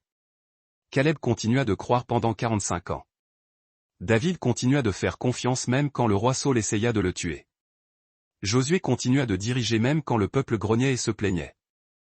Ils n'étaient pas parfaits, mais ils étaient fidèles. Et la fidélité est ce que Dieu honore. La leçon. Vous n'avez pas besoin d'être la personne la plus forte, la plus intelligente ou la plus courageuse de la pièce. Vous devez simplement être prêt à faire confiance à Dieu et à faire le prochain pas. C'est suffisant. Sixième leçon, la victoire appartient au Seigneur. 1 Samuel 17h47 rapporte la déclaration de David avant d'affronter Goliath. Et toute cette assemblée saura que le Seigneur ne sauve ni par l'épée ni par la lance. Car la bataille est celle du Seigneur, et il vous livrera entre nos mains.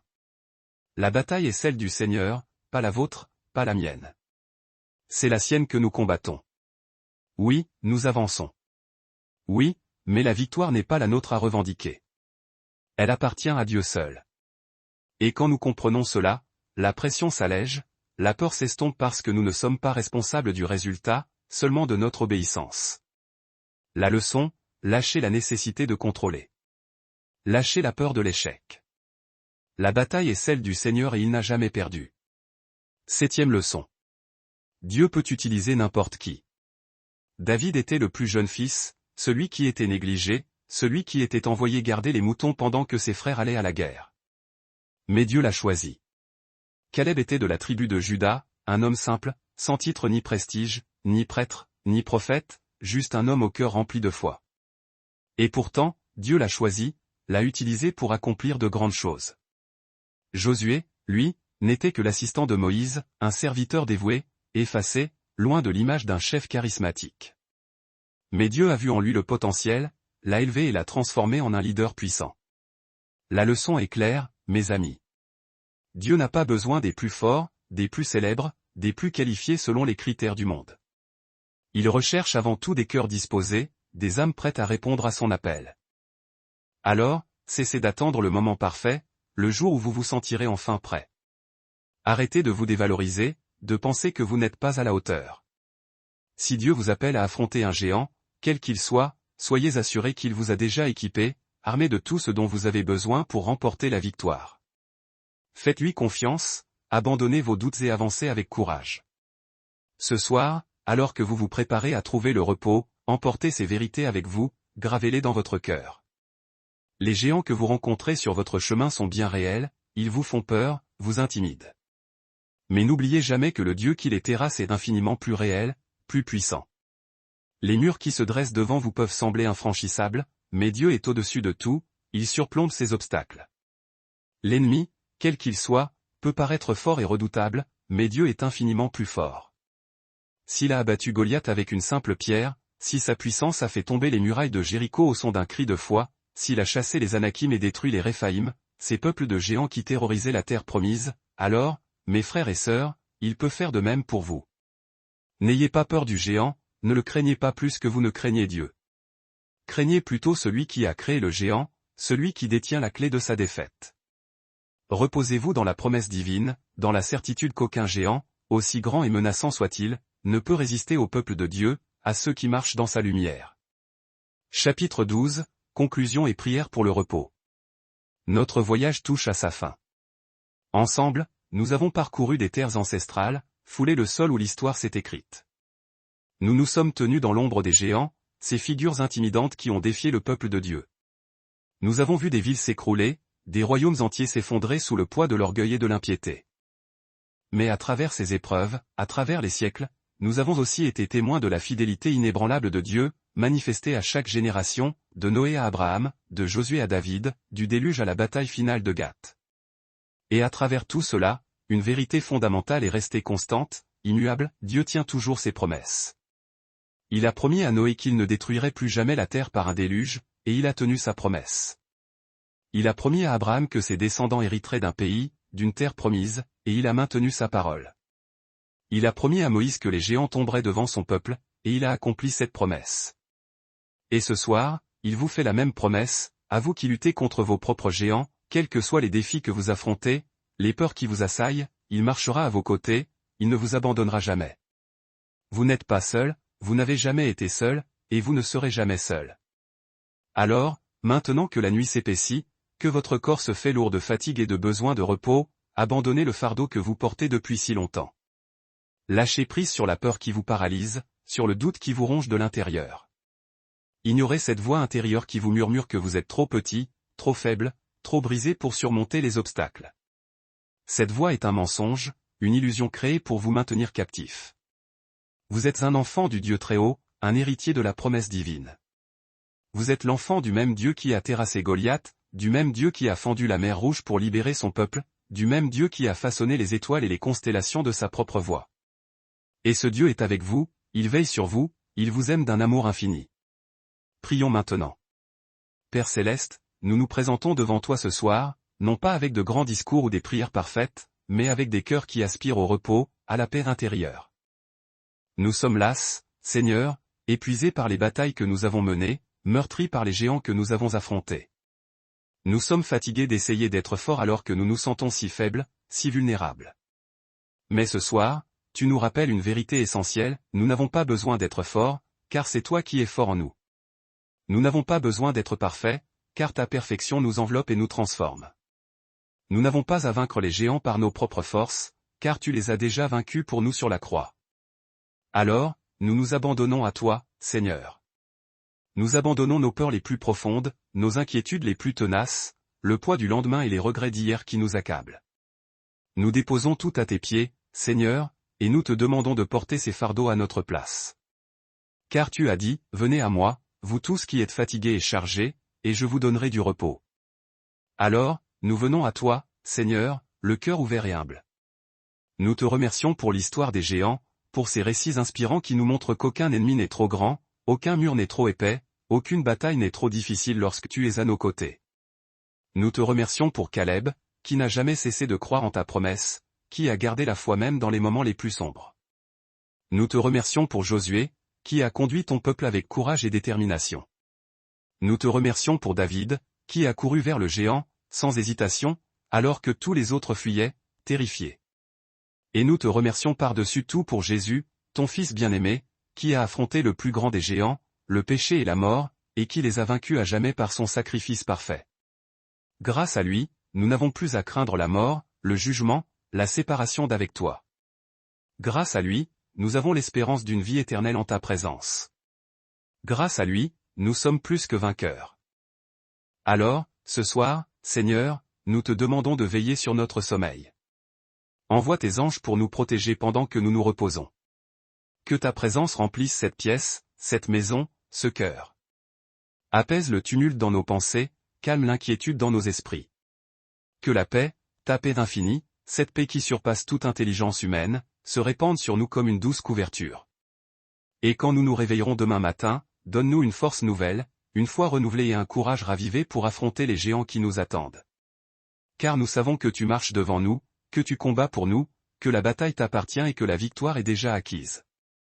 Au nom de Jésus, nous prions. Amen. Et maintenant, que le Seigneur vous bénisse et vous garde. Qu'il fasse briller son visage sur vous et qu'il vous accorde sa grâce. Qu'il tourne sa face vers vous et qu'il vous donne sa paix. Les géants sont tombés. La bataille est terminée. Vous êtes en sécurité dans les bras de celui qui a créé les montagnes. Reposez-vous maintenant. Respirez profondément et laissez son amour vous porter dans la paix du sommeil. Bonne nuit. Et puissiez-vous vous réveiller à la lumière de sa présence, prêt à affronter ce que demain vous réserve, non pas par votre propre force, mais par la sienne. Car il est fidèle, il est puissant, et il est avec vous toujours.